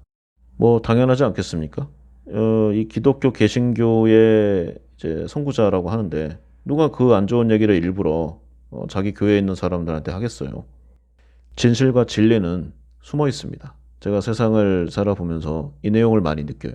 그래서 다시 한번 이 말씀을 드리는데 누군가가 나에게 어떤 사실을 알리려고 엄청난 노력과 자신의 시간과 뭐 비용을 쓰는 그런 일들은 대부분 가짜였거나 큰 가치가 없었습니다. 그러나 누군가가 나에게 숨기고자 그리고 어떻게든 자신만이 알고자 하는 정보나 지식, 지혜들은요, 인생의 진리가 되는 경우가 많았습니다. 이는 비단 종교에서만 통하는 내용이 아니라 우리의 삶의 방식과도 연결이 될 것 같은데 제가 사람을 좀 생각하는 그리고 좀 좋은 사람이다, 좋지 않은 사람이다 이렇게 판별하는 기준이기도 합니다. 자, 이런 내용이 이렇고요. 이제 좀 다른 방향에서 보겠습니다. 그러니까 이제 종교의 당시 내용이 이랬고요. 이러한 내용들은 당시 사회에 어떤 영향을 미쳤는가, 역사적으로 어떤 가치가 있는가, 이런 부분 한번 보겠습니다. 루터와 칼뱅 그리고 이후에 나타나는 이제 좀 유사한 내용의 여러 이제 성직자들 또는 좀 목회자들 이런 사람들이 계속 나오니까요. 이제 가톨릭 사회도 좀 긴장이 계속 크게 됩니다. 끊임없는 개혁 요구를 이제 무시할 수가 없어요. 한 몇 세기 정도 버텨봤는데 결국 교황청도 종교개혁이라는 이 펀치를 맞고요. 마침내 개혁에 동참하게 됩니다. 그래서 루터가 이 95개조 반박문을 게시한 지 불과 20여 년 사이에 아주 큰일이 일어나요. 독일의 절반 정도, 그리고 영국과 덴마크, 스코틀랜드, 그리고 스위스 이런 지역에서 프로테스탄트가 가톨릭의 영향을 이제 눌러버리는, 그러니까 기독교 개신교가 기존의 가톨릭보다 더욱더 영향력 있는 이제 종교로 발돋움하게 됩니다. 그리고 점점 더 넓어져 가요. 프랑스나 네덜란드, 이탈리아 이런 쪽에서도 심상치 않은 그런 분위기가 이어지죠. 그래서 마침내 1563년 당시 트리엔트 공의회라는 데에서 성직자들의 도덕적 청렴함을 강조하고요. 교회의 재산과 특권을 남용할 수 있는 기존 성직자의 권한을 전면 폐지하게 됩니다. 이 개신교에 대한 가톨릭 교회의 이제 응답 또는 반격 이렇게 말할 수 있는데요. 당시 트리엔트 공의회는 자체 정화나 자체 좀 개선을 말한과 동시에 이제 세력이 점점 세지는 프로테스탄티즘을 이단으로 정의하고 공식적으로 규탄하게 됩니다. 그런데 모든 어떤 액션에는 힘이 필요하죠. 그래서 이 기울어가던 가톨릭의 부흥 운동을 이끄는 핵심 인물이 나타납니다. 바로 스페인의 군사 장교였던 이냐시오 데 로욜라. 로욜라 많이 들어보셨죠? 세계사 교과서에 많이 나오는 단골 인물입니다. 아주 진지하고 열정적이고 정치적인 수완력이 뛰어난 정말 팔방미인, 문무견비, 대단한 사람이었어요. 이 사람이 1540년에 예수회라는 수도회를 창립하게 됩니다. 이 예수회는 이제 약간 군대 조직이고요. 윗사람의 명령에 무조건 복종하는 이걸 최우선 규율로 삼았어요. 그래서 이 예수회를 이제 만든 이 로율라가 나는 교황이 지시하면 무슨 일이든 실천하는 사람이다. 전 세계 어느 곳에나 가서 예수 그리스도의 군사가 될 것이다. 이렇게 선언을 하게 됩니다. 그래서 보통 이제 갑옷을 입고 다니는 이제 군사 조직에 가까운 그런 회라고 해요. 그래서 예수회가 우선 프로테스탄트의 영향력이 강하지 않은 다른 지역들을 먼저 파고들기 시작합니다.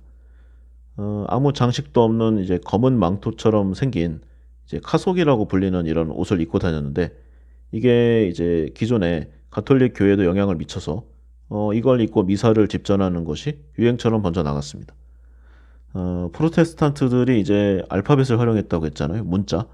인쇄물을 활용해서 교세를 확정해 나가는 것을 보고 로욜라는 이제 가톨릭도 시대의 변화에 동참해야 한다는 생각을 하게 돼요. 그래서 가톨릭도 인쇄물을 적극적으로 활용해야 한다. 그래서 1000년 이상 이어온 기존 가톨릭 교회의 정책을 뒤집어서 가톨릭 신도들에게 하루빨리 성서를 가르쳐야 한다고 교황을 설득하게 됩니다. 예수회가 여기에 발맞춰서 아주 일사불란하게 움직여요.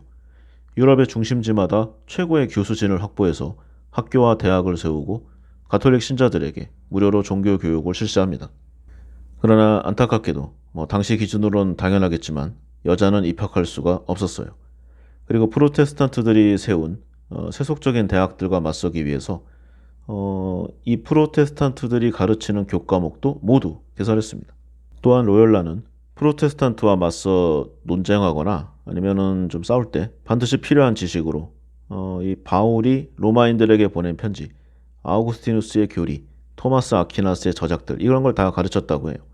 이게 종교적인 목적에서 시작을 했지만 이 내용들은 당시 유럽 문학의 그리고 이제 학문의 정수였거든요. 그러니까 이런 내용들을 이제 종교적 목적에서 시작을 했지만 결국 사람들이 이성을 찾아가는 그리고 인간의 힘을 기르는 그런 원동력의 일부분이 됐습니다. 이 과정에서 오랜 역사를 거치면서 가톨릭의 한 축을 담당했던 이 신비주의 전통도 상당수 없어졌어요. 아주 긍정적인 요소죠. 그리고 이 로열라도 루터나 칼뱅처럼 성서의 무오류성을 믿었고요. 논리와 문자만으로 믿음을 얻을 수 있다고 생각했습니다. 그러니까 이 로열라 자신도 기존 가톨릭의 여러 문제점을 인지하고 있었던 거죠. 말로 표현은 안 했지만요. 그래서 이렇게 서로 비슷비슷한 내용들을 수십 년 이상 가르치다 보니까 가톨릭과 프로테스탄트의 교리가 다시 비슷해집니다. 실제로 칼뱅이 가톨릭과 자신의 교리 사이에 별 차이가 없다고 인정한 그런 내용들도 있어요. 프로테스탄트와 가톨릭이 그토록 오랜 시절 치고받고 싸웠지만 그 차이를 보면은 도대체 왜 싸우는지 이해할 수 없을 만큼 둘은 비슷했죠. 근데 알 것 같은데요, 왜 싸웠는지? 당연히 그 맨 위에 있는 사람들의 이익 때문입니다. 애초에 뿌리가 같은 이 종교였고 그리고 교리가 비슷해졌다. 그러면 가톨릭을 믿든 이제 기독교를 믿든 관계없잖아요. 그런데 굳이 자신의 편으로 오게 하기 위해서 그 많은 좀 어려운 일들과 험난한 여정 그리고 전쟁을 왜 일으켰겠습니까? 이거 잘 생각해 봐야 됩니다. 누군가가 나에게 무슨 말을 아주 집중적으로 한다. 그럼 조심해야 돼요. 이제 세상이 각자 도생의 시대가 되었습니다. 정확하거나 확실하지 않은 내용으로 혹세무민하고 나에게 어떤 좀 비상식적인 내용을 강요한다. 그럼 그런 사람과는 인연을 끊어야 됩니다. 지금 여러분의 옆에는 어떤 사람들이 있습니까? 한번 생각해 보셔야 될 것 같아요. 우리가 자주 만나는 사람은 어떤 사람들인가? 이 사람들에 의해서 우리의 미래, 여러분의 미래가 결정이 될 수 있습니다. 위기의 시기에는요, 더욱더 함부로 인연을 맺어서는 안 됩니다. 오히려 지금은 진짜가 아닌 이 가짜 인연들을 어떤 의미에서는 좀 일부분 정리하면서 살아야 된다고 생각이 돼요. 점점 여러 가지 경제라던가 지금 정치라던가 혼란의 연속이죠. 최악의 시간이 점점 더 가까이 오고 있는 그런 느낌도 있어요. 불과 얼마 전까지 선진국이었는데 지금 후진국이 된 것 같은 이런 슬픈 현실. 이 냉철한 판단력과 합리적인 생각이 더욱더 필요한 때입니다. 이런 때일수록 스스로의 지식과 지혜를 연마해야 되고요. 항상 생각하는 그런 사고방식을 행동 패턴을 가져야 됩니다. 이렇게 어렵고 혼란스러울 때 항상 누군가가 나타납니다. 그래서 아주 그럴듯한 내용들을 속삭여요. 그런데 잘 생각해 보십시오. 만약에 여러분들에게 어떤 중요한 정보가 있어요. 예를 들어서 다음 주에 추첨하는 로또 번호를 알게 됩니다. 그럼 여러분은 그 번호를 어떻게 하실 겁니까? 친구에게 가르쳐 줄 겁니까? 그런 사람도 있겠지만 저는 안 될 것 같아요. 그러면 그런 중요하고 좋은 정보를 왜 나에게 알려주는가? 한 번쯤은 잘 생각해 보시기 바랍니다. 칼뱅의 대척점에 있는 사람이라고 할 수 있으니까요. 이 로열라를 잠깐 보면은 아주 굉장히 너그럽고 인자하고 매력 만점인 사람이었다고 합니다. 자신에게는 엄격했지만 이웃에는 아주 잘 대해줬고요. 잠도 3시간만 잤고 많이 이제 신에게 많은 기도를 했고 소박한 음식에 만족하며 어떠한 사리사욕이나 사치를 좋아하지 않았다고 합니다. 평생토록 자신의 신앙을 굳건히 지키고 타인에게 베풀며 잘 살다가 이제 병에 걸려서 사망하게 됐는데 이 사람에 대한 좀 많은 기록이 소실된 게 안타까워요. 가톨릭은 이렇습니다. 그러니까 그 교리가 어떠냐의 문제가 아니라 가톨릭에 대해 헌신한 좀 그 급이 안 되는 사람들은 그 기록이 남아있지 않아요. 상대적으로 기독교보다 더 예전에 좀 주류 종교여서 뭐 그럴 수도 있지만 그때도 문자는 있었거든요. 그러니까 이것도 왜 그런지 한번 좀 생각해 볼 필요가 있겠습니다.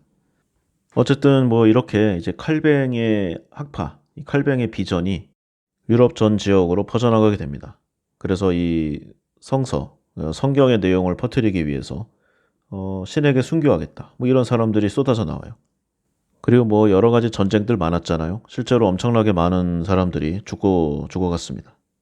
이 종교개혁 이후에 유럽이 심각한 종교적 발작으로 아주 큰, 좀 후환을 치렀고요. 이 트라우마가 오늘날 서양 문명에도 좀 깊게 남아 있습니다. 이 유전자가 아직까지도 뭐 아일랜드 같은 데서는 이어지고 있죠. 종교 갈등의 연속입니다. 자, 그럼 소위 이제 높은 분들은 이렇게 살았고요. 그 아래 사람들, 이 하층 계층이라고 평가되던 당시의 이 농민, 이런 사람들은 어떤 영향력이 있었는가? 그동안에는 이제 누군가에게 들었잖아요. 신의 계시를. 그런데 이제 직접 자신이 글자를 배워서 신약을 직접 읽게 되면서 예수가 어떻게 가난한 사들의 편에 섰는지를 알게 되었고요. 그들이 이제 땅의 주인이라는 예수의 예언을 이제 깨닫게 되었습니다. 자신들에게 좋게 대해주니까 싫어할 이유가 없죠. 가톨릭에서 이 개신교, 기독교로 많은 전향이 일어납니다. 당시 많은 독일인들이 가톨릭의 권위에 대한 이 루터의 저항을 사회개혁에 대한 시대의 요구라고 해석하게 됩니다. 그래서 성서를 혁명의 안내서로 여겼고요. 루터를 자신들의 대의를 앞장서서 밀고 나가는 당대 혁명가로 인식했습니다. 이러한 종교개혁이 시작될 때 독일 땅의 3분의 1 이상을 이 가톨릭 교회가 가지고 있었다고 합니다. 근데 이게 이제 오늘날로 말하면은 이제 법인 소유의 땅이었고요. 어떤 다른 성직자라던가 뭐 귀족과 부유한 몇몇 가문까지 치면은요. 그냥 독일 땅 대부분을 이런 사람들이 갖고 있는 거예요. 역사가 항상 그랬습니다. 소수의 지배 계급, 이 지배층들이요. 자신들의 부를 늘리고 확보하기 위해서 온갖 행동을 한 그것이 이제 역사로 기록이 되어 있죠. 그리고 대부분 아주 소수의 사람, 이 집단에게 국가나 그 당 사회의 부가 집중되어 있습니다. 우리 이제 이런 생각을 할 수 있어요. 보통 보면 신문에 뭐 어떠한 탤런트 또는 가수, 뭐 배우 이런 사람들이 어떤 투자나 뭐 빌딩 투기를 잘해서 뭐 큰 빌딩을 소유하고 있다. 아주 부럽다. 이런 내용들이 많이 있습니다. 그런데 우리 강남역에만 나가봐도요. 정말 빌딩이 아주 빼곡하게 들어서 있죠. 그럼 그 각각의 빌딩이 뭐 하는 곳마다 다르겠지만 최소 수천억에서 많게는 조 단위까지 갑니다. 그런데 그 빌딩이 도대체 몇 개입니까? 그 빌딩들은 다 누가 가지고 있을까? 물론 등기부상에 이름은 있습니다. 그런데 과연 그것이 진짜일까? 저는 차명이라고 생각해요. 그리고요, 우리나라 국가에 이제 공식적으로 뭐 부의 1위는 대략 한 10몇 조 정도를 갖고 있는 사람. 뭐 그게 이제 어떨 때는 이제 삼성가의 이제 회장이 될 수도 있고, 뭐 카카오의 누군가가 됐었던 때도 있고, 뭐 조금씩 바뀝니다. 그런데 이거는 이제 공식적인 타이틀이고요. 저는 진짜는 다, 숨어 있다고 생각해요. 왜냐면 이 많은 재산이 다 누군가의 소속으로 돼 있거든요. 소유로. 우리 KTX 타고 서울에서 부산 또는 서울에서 여수 순천으로 가는 거 한번 타보십시오. 가는 길에 나오는 수많은 땅이 이미 누군가가 가지고 있습니다. 그럼 그 누군가는 누구일까? 그동안 여러 방송으로 많이 했었죠. 우리나라의 이제 여론을 움직이려고 하는 공중파 방송, 지상파 방송, 그 다음에 흔히 메이저 언론사라고 불리우는 이 회사들의 소유주가 누구인가? 한번 잘 생각해 봐야 됩니다. 그 사람들이 이제 어떤 논조를 써야 하는가? 그래야 본인들의 사주에 이제 심기를 거슬리지 않는가? 저는 이게 당연하다고 생각해요. 그런데 역사적으로 보면은 이제 이런 일들이 더 심했고 더 비일비재했겠죠. 그런데 예전에는 이제 이런 어떤 종교혁명이라든가 이런 여러 가지 내용들로 이제 들고 일어나는 일들이 일어납니다. 근데 오늘날에는 각종 이제 첨단 이제 법, 규율, 그다음에 경제, IT 이걸로 다 묶어놨어요. 그러니까 점점 더 힘들죠. 어, 그래서 어쨌든 당시에 이제 농민과 노동자들이 결국 자신들을 계속 더 큰 빈곤 속으로 밀어넣는 이 사회 구조에 맞서서 일제히 일어나는데 이것이 바로 농민 전쟁입니다. 독일에서 농민 전쟁은 굉장히 아주 큰 사건이었어요. 독일 전역에서 곡괭이와 이제 뭐 쇠스랑, 낫, 이걸로 무장한 농민들이 이제 성당과 귀족의 성 앞으로 몰려들어서 이제 싸우는 거예요. 그래서 이제 세금 내기를 거부하는 농민이 이제 수만 명이 육박하게 됩니다. 근데 이제 어느 시대에나 좀 더 가혹한 사람이 있고 조금 덜한 사람이 있잖아요. 당시 독일에서 이 농민과 농노들을 가장 가혹하게 다루는 것으로 유명했던 사람이 루트비 폰 헬펜슈타인 백작. 이거 뭐 역사적으로도 굉장한 사람이라고 합니다. 이게 이제 각종 전투 무기로 무장한 이제 사람들로 농민과 농노들을 엄청나게 죽이고 괴롭혔어요. 그러다 결국 분노한 농민들에게 에워싸여서 좀 공격을 당했다고 하는데 당시 기록을 보면은 내가 지나가는데 모자를 벗어서 얘를 표하지 않았다는 이유로 지하 감옥에 넣어서 죽을 때까지 가둬놨고요. 그리고 자신의 농장에 들어온 산토끼를 잡았다는 이유로 사냥꾼의 양팔을 잘랐다. 이런 기록이 있습니다. 무섭죠? 무시무시합니다. 그리고 이 백작 소유의 말과 개와 사냥꾼이 이제 어떤 사냥물이 이제 들어오니까 이제 밭으로 들어오니까 이거를 들어온 거예요. 이걸 다 짓밟고 이제 지나다니니까 한 해 농작물이 끝나버렸죠. 여기에 대해서 불만을 표하니까 사형시켰습니다. 근데 당대에 이제 유럽의 지배층들, 특히 독일이 심했다고 하는데 이런 사람들을 보면은 뭐 이 사람만 그랬겠습니까? 대부분 그랬죠. 그래서 이 농민 전쟁, 이 농민 혁명을 배경으로 해서 무수한 전제 군주들이 자리에서 물러나게 됩니다. 그런데 원래로 보면은 이제 루터 같은 사람 입장에서 보면은요, 이렇게 농민들이 기존 권력에 저항한다. 그럼 좋아야 되잖아요. 근데 오히려 루터는 이런 좀 농민 농노들의 무정부 사태에 굉장히 놀랬다고 합니다. 그래서 종교개혁 때문에 이러한 일이 벌어졌다는 이제 비난을 받을 것을 두려워해서 이제 군주들을 지지하고 나서는 참으로 이해할 수 없는 행동들을 하게 돼요. 그래서 이제 약탈과 살해를 일삼는 농민 무리들에 반대한다. 이런 소책자도 출간하게 됩니다. 루터는 이제 각종 연설이나 설교에서 자신을 이제 농부라고 표현을 했지만요. 실제로 농민이 처한 곤경에 뭐 이런 데서 연민을 느끼거나 하진 않았습니다. 그는 오히려 농부를 미친 개떼에 비유를 한 그런 내용들을 이야기하고 다녔어요. 그래서 폭도보다 해롭고 위험하면서 사악한 것은 없다. 이런 부류들을 먼저 공격하지 않으면 공격당하게 될 것이다. 이런 내용을 쓰고 그리고 말하고 다녔습니다. 이게 이제 교회와 이제 세속 권력의 입장에서 썼잖아요. 그러니까 농민들의 갑작스러운 봉기에 이제 어쩔 줄 모르고 당하고만 있다가 이제 좀 정신을 차리고 힘을 모을 때 이제 그때 발간이 됐습니다. 그러니까 좀 이런 억측에 가까울 수도 있지만 생각을 할 수 있어요. 이제 좀 힘의 헤게모니가 농민 세력에서 다시 예전에 좀 지배 계급에게 넘어가게쯤 됐을 때 루터가 그쪽의 편을 들었다. 이렇게 생각할 수도 있죠. 그러니까 농민들이나 농노들의 입장에서 보면은 자신들 편이라고 생각했던 종교개혁 세력이 실제로는 자신들에게 가장 악랄한 내부의 적이었다는 사실을 일깨워주게 됩니다. 그래서 처음에는 믿었다가 이 배신을 한 이 루터에 대한 농민의 증오심이 이제 하늘을 찔렀다고 하고요. 루터는 이 비텐베르크 밖으로 나올 수 없는 그런 상황에 처했다고 해요. 그럼에도 루터는 물러나지 않았다고 합니다. 그리고 농민이나 농노 세력은 이제 분노 때문에 일어서긴 했는데 오래 버틸 힘이 없어요. 그래서 결국에는 이제 시간이 뒤로 갈수록 밀리게 되는데 이 농민 전쟁의 피해가 엄청났다고 합니다. 독일 전역에서 공식적으로만 한 13만 명에 달하는 사람이 죽었고요.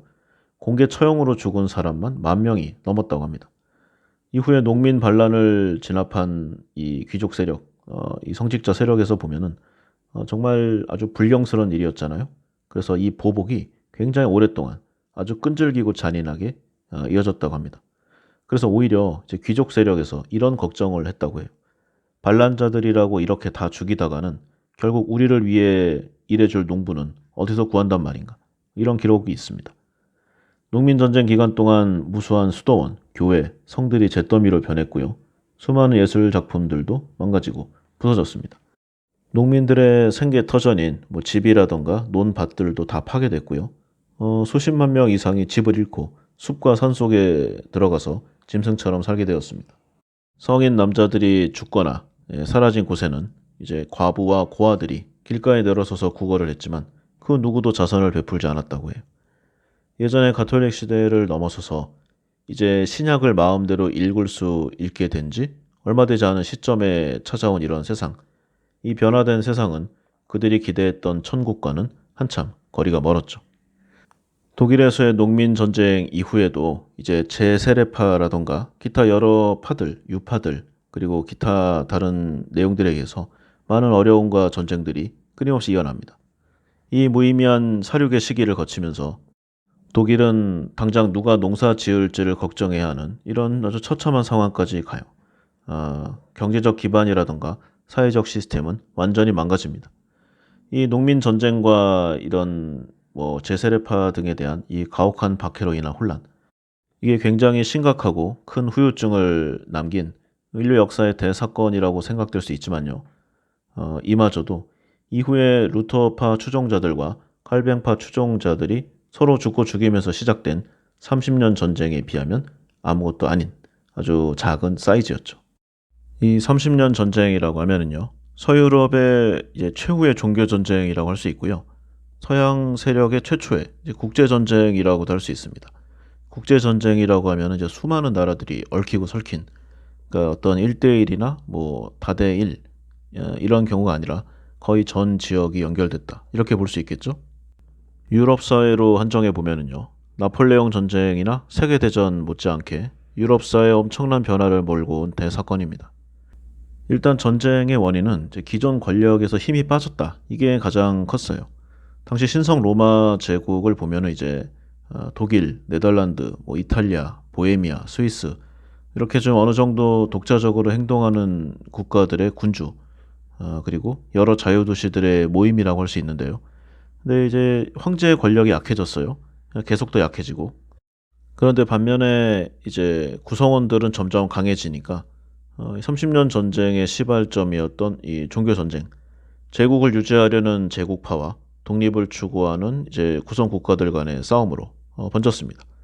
애초에 이들을 묶어주는 거의 유일한 명분이었던 이 제국의 황제가 가졌던 명분, 이게 이제 가톨릭의 대리자라는 타이틀이었는데 이때 로마 가톨릭의 권위가 추락하고 개신교라는 새로운 이제 도전자가 생겼잖아요.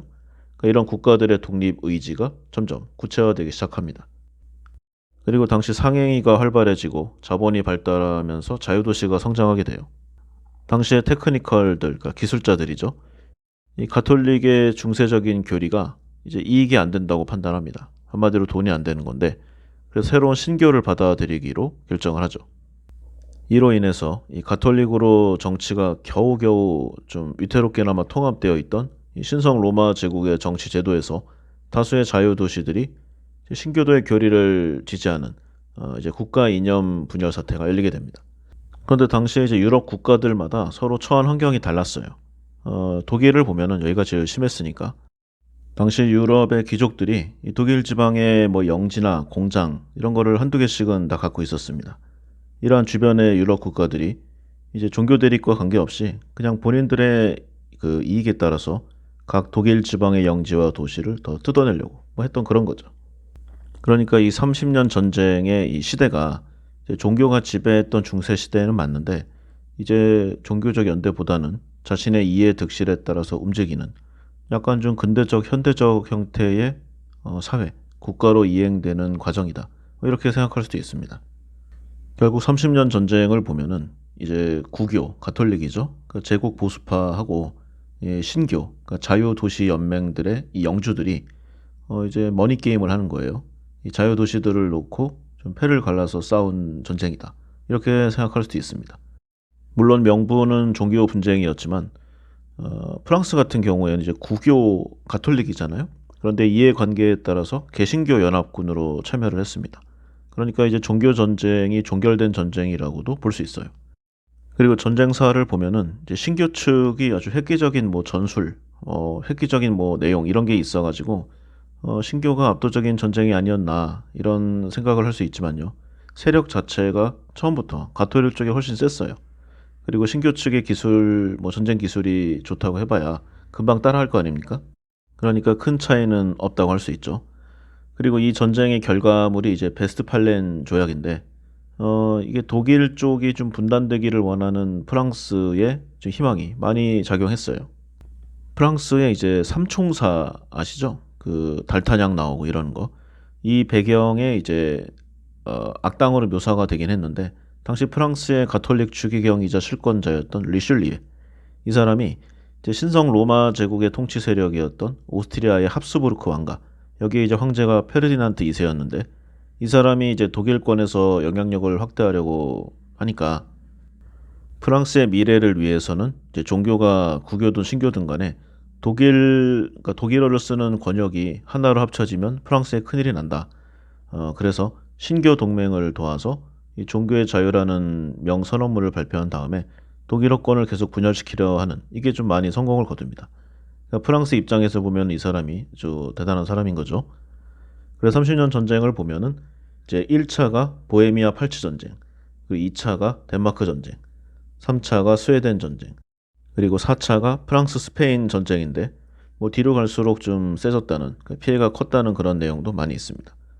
총 4번에 걸쳐서 따로 벌어진 전쟁이 서로 깊이 관련돼 있기 때문에 흔히 이제 통칭해서 30년 전쟁으로 호칭하고 있죠. 거의 대부분의 유럽 국가들이 전쟁의 소용돌이 속에 말려 들어왔고요. 세계 외교사의 어떤 한 분기점으로 기록돼 있습니다. 전체적으로 보면은 이제 종교 전쟁으로 시작이 됐지만 결국에는 돈의 전쟁으로 끝난 전쟁이라고 할 수 있고요. 근데 이게 30년씩이나 길어진 게 이제 온 유럽 각국이 다 참여를 했다고 했잖아요.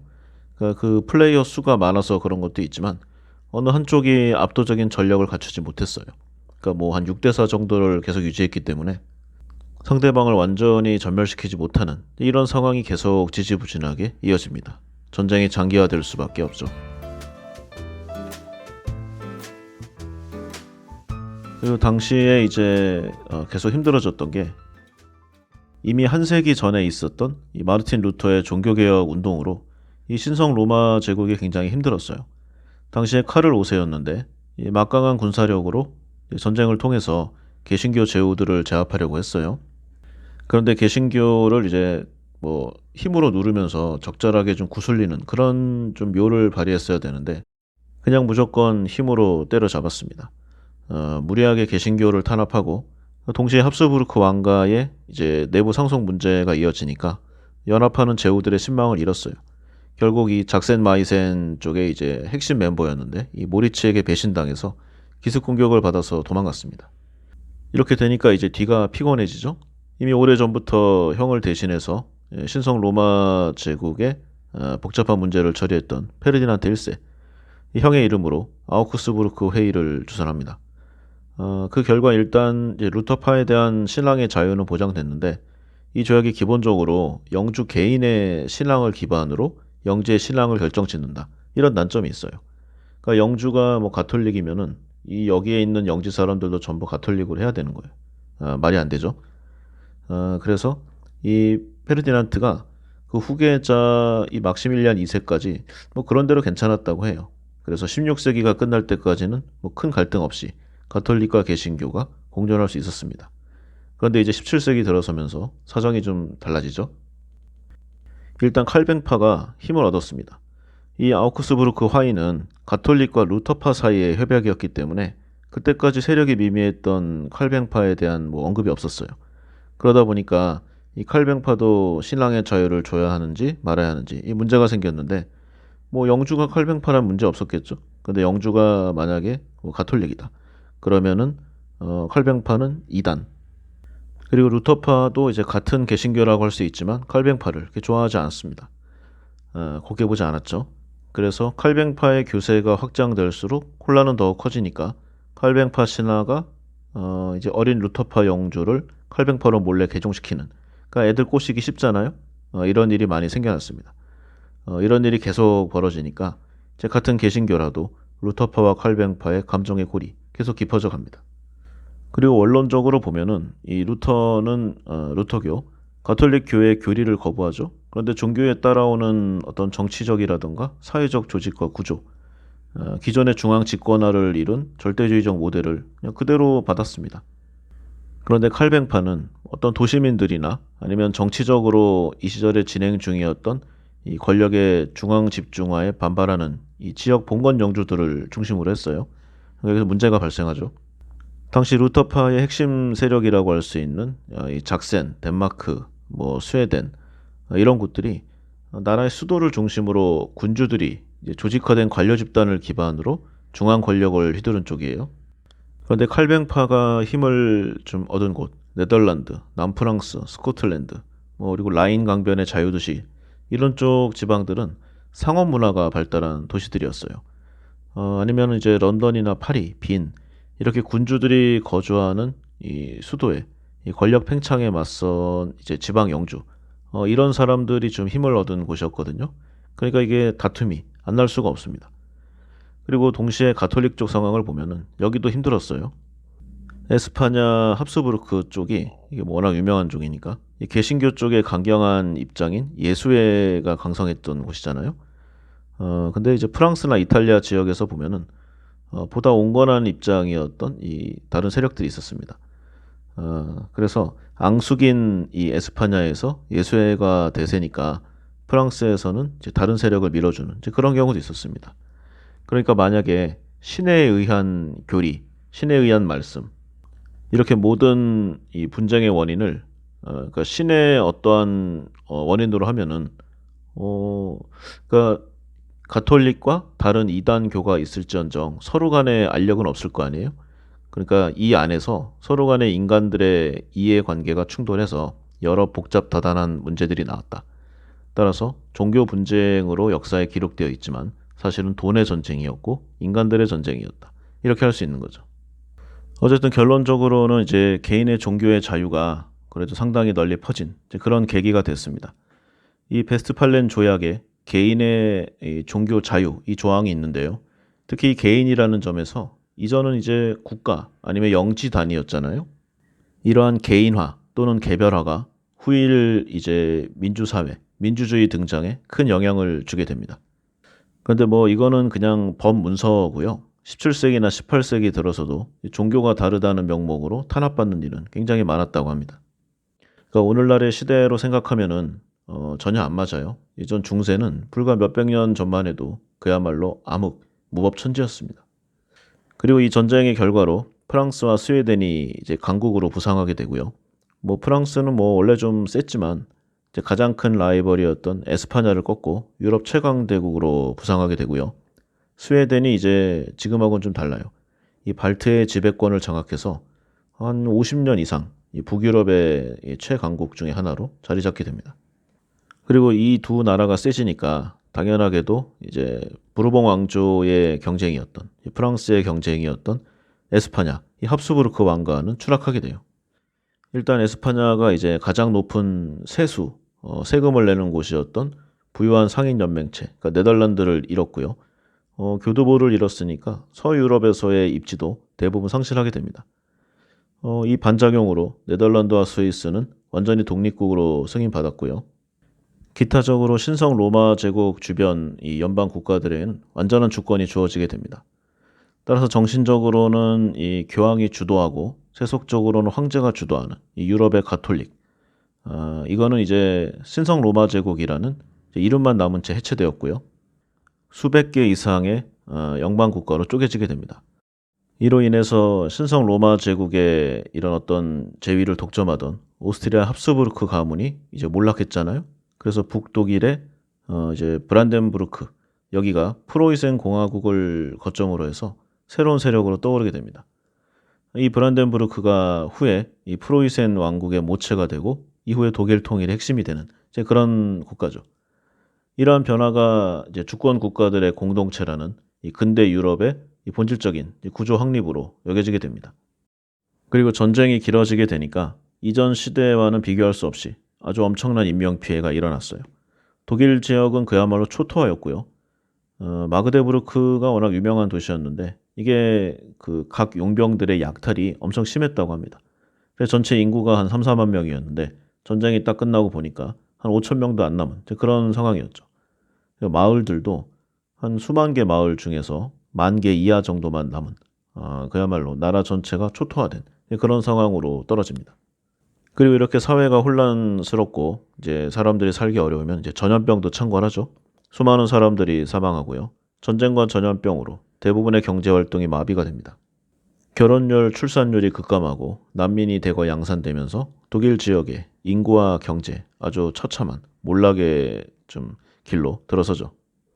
이 통계치가 정확하진 않지만요. 30년의 전쟁 기간 동안 사망한 독일인이 무려 800만 명. 당시 신성 로마 제국 인구의 3분의 1에 달할 정도였습니다. 여긴 뭐 약간 추정치에 오류가 있다고 해요. 그러니까 이게 다 죽은 게 아니고 어디 도망갔다가 다시 왔는데 수치상의 오류다. 통계상에 안 잡힌 거다. 뭐 이런 내용도 있지만 어쨌든 간에 국가 전체가 정말 다시 회복할 수 있을지 모르는 그런 지경까지 떨어진 것만은 분명한 사실이죠. 전쟁의 주요 무대가 되었으니까요. 독일의 각종 도시와 공국들은 심각한 피해를 입었습니다. 전투에 참가했던 많은 용병들이 제때 급료를 지급받지 못했는데 뭐 당연하겠죠. 제후들도 이 급료를 지불할 수 없을 정도로 몰렸어요. 이게 군인들한테 돈으로 먹고 사는 용병들한테 월급을 주지 않으면 이제 끔찍한 일이 일어나죠. 바로 창검이 나를 향해 돌아섭니다.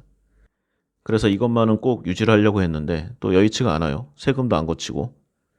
그래서 뒤로 갈수록 이 처음에는 이 군기가 좀 엄중했던 이 용병들이 점차 이제 산적, 도둑들의 예, 그런 길로 들어서게 되죠.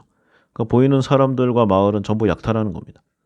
진군이나 행군 중에 민간인을 대상으로 엄청난 약탈을 했고요. 뭐 살인, 방화, 그다음에 도둑질, 강간, 뭐 기타 할 수 있는 거의 모든 걸 다 했다고 합니다. 그리고 좀 말 잘 듣게 생긴 사람들은 학대하거나 노예처럼 부리기도 했죠. 이를 제지하고 근절해야 할 왕과 제후들부터 군대한테 월급을 못 주는 상황이니까 군대 악행은 더욱 심해졌습니다. 그래서 이런 피해를 결국은 이겨내지 못하고 이제 전쟁 후에 이제 국제적 입지를 완전히 상실했어요. 작은 좀 소국가로 뿔뿔이 분열되었죠. 특히 이 전쟁 때 이제 뒤로 가면은 식량이 모자라게 되니까 나중에 가면은 식인, 그러니까 사람을 잡아먹는 일까지 흔하게 발생했다고 합니다. 이 30년 전쟁 관련 기록이라든가 어떤 좀 자료를 보면은 당시 시대의 기록, 죽은 사람들의 유골, 여기서 식인의 흔적이 많이 나온다고 합니다. 실제로 발굴된 이 당시 독일 지역의 유골들을 보면은 뭐 검이나 칼, 창 여기에 좀 죽은 게 아니라 요리용 칼에 잘려나간 흔적들이 아주 심심찮게 발견되고 있다고 해요. 그리고 공식 기록을 보면은 이제 먹을 게 없어서 상대적으로 좀 합법적인 그러니까 교도소의 죄수들을 끌어내서 잡아먹는다. 이런 온갖 식인 행위들이 대놓고 등장하고 있습니다. 이로 인해서 이 연구가들 사이에 보면은 식인의 역사를 이 30년 전쟁 당시의 독일을 그 기원으로 보는 사람들도 많다고 해요. 이때 피해가 어느 정도인가? 그러니까 뭐 절대 인구수하고는 좀 다르지만요. 제2차 세계 대전의 그 피해도 인구 대비 퍼센테이지로 보면은 30년 전쟁 때만큼의 피해가 아니었다고 합니다. 그러니까 독일의 입장에서 보면은 이 30년 전쟁이 이 나라 전체에서 가장 비참한 일이라는 거죠. 한편 프랑스는 이 전쟁 이후에 이제 강대국으로서 유럽의 패권을 호령하게 되는데, 그러니까 프랑스가 아까 그 종교 자체는 가톨릭 계열이면서 이 신교의 편을 들었다고 했잖아요. 그러니까 과연 무엇이 진실이고 무엇이 사실이고 어떤 점을 생각해야 하는지 항상 잘 염두에 둬야 하겠습니다.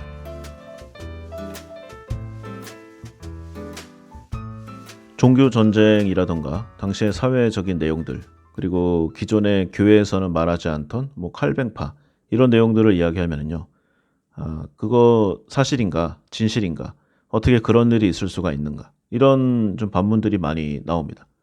과연 그랬을까라는 의문. 오늘날의 상식으로 생각하면 말이 안 됩니다.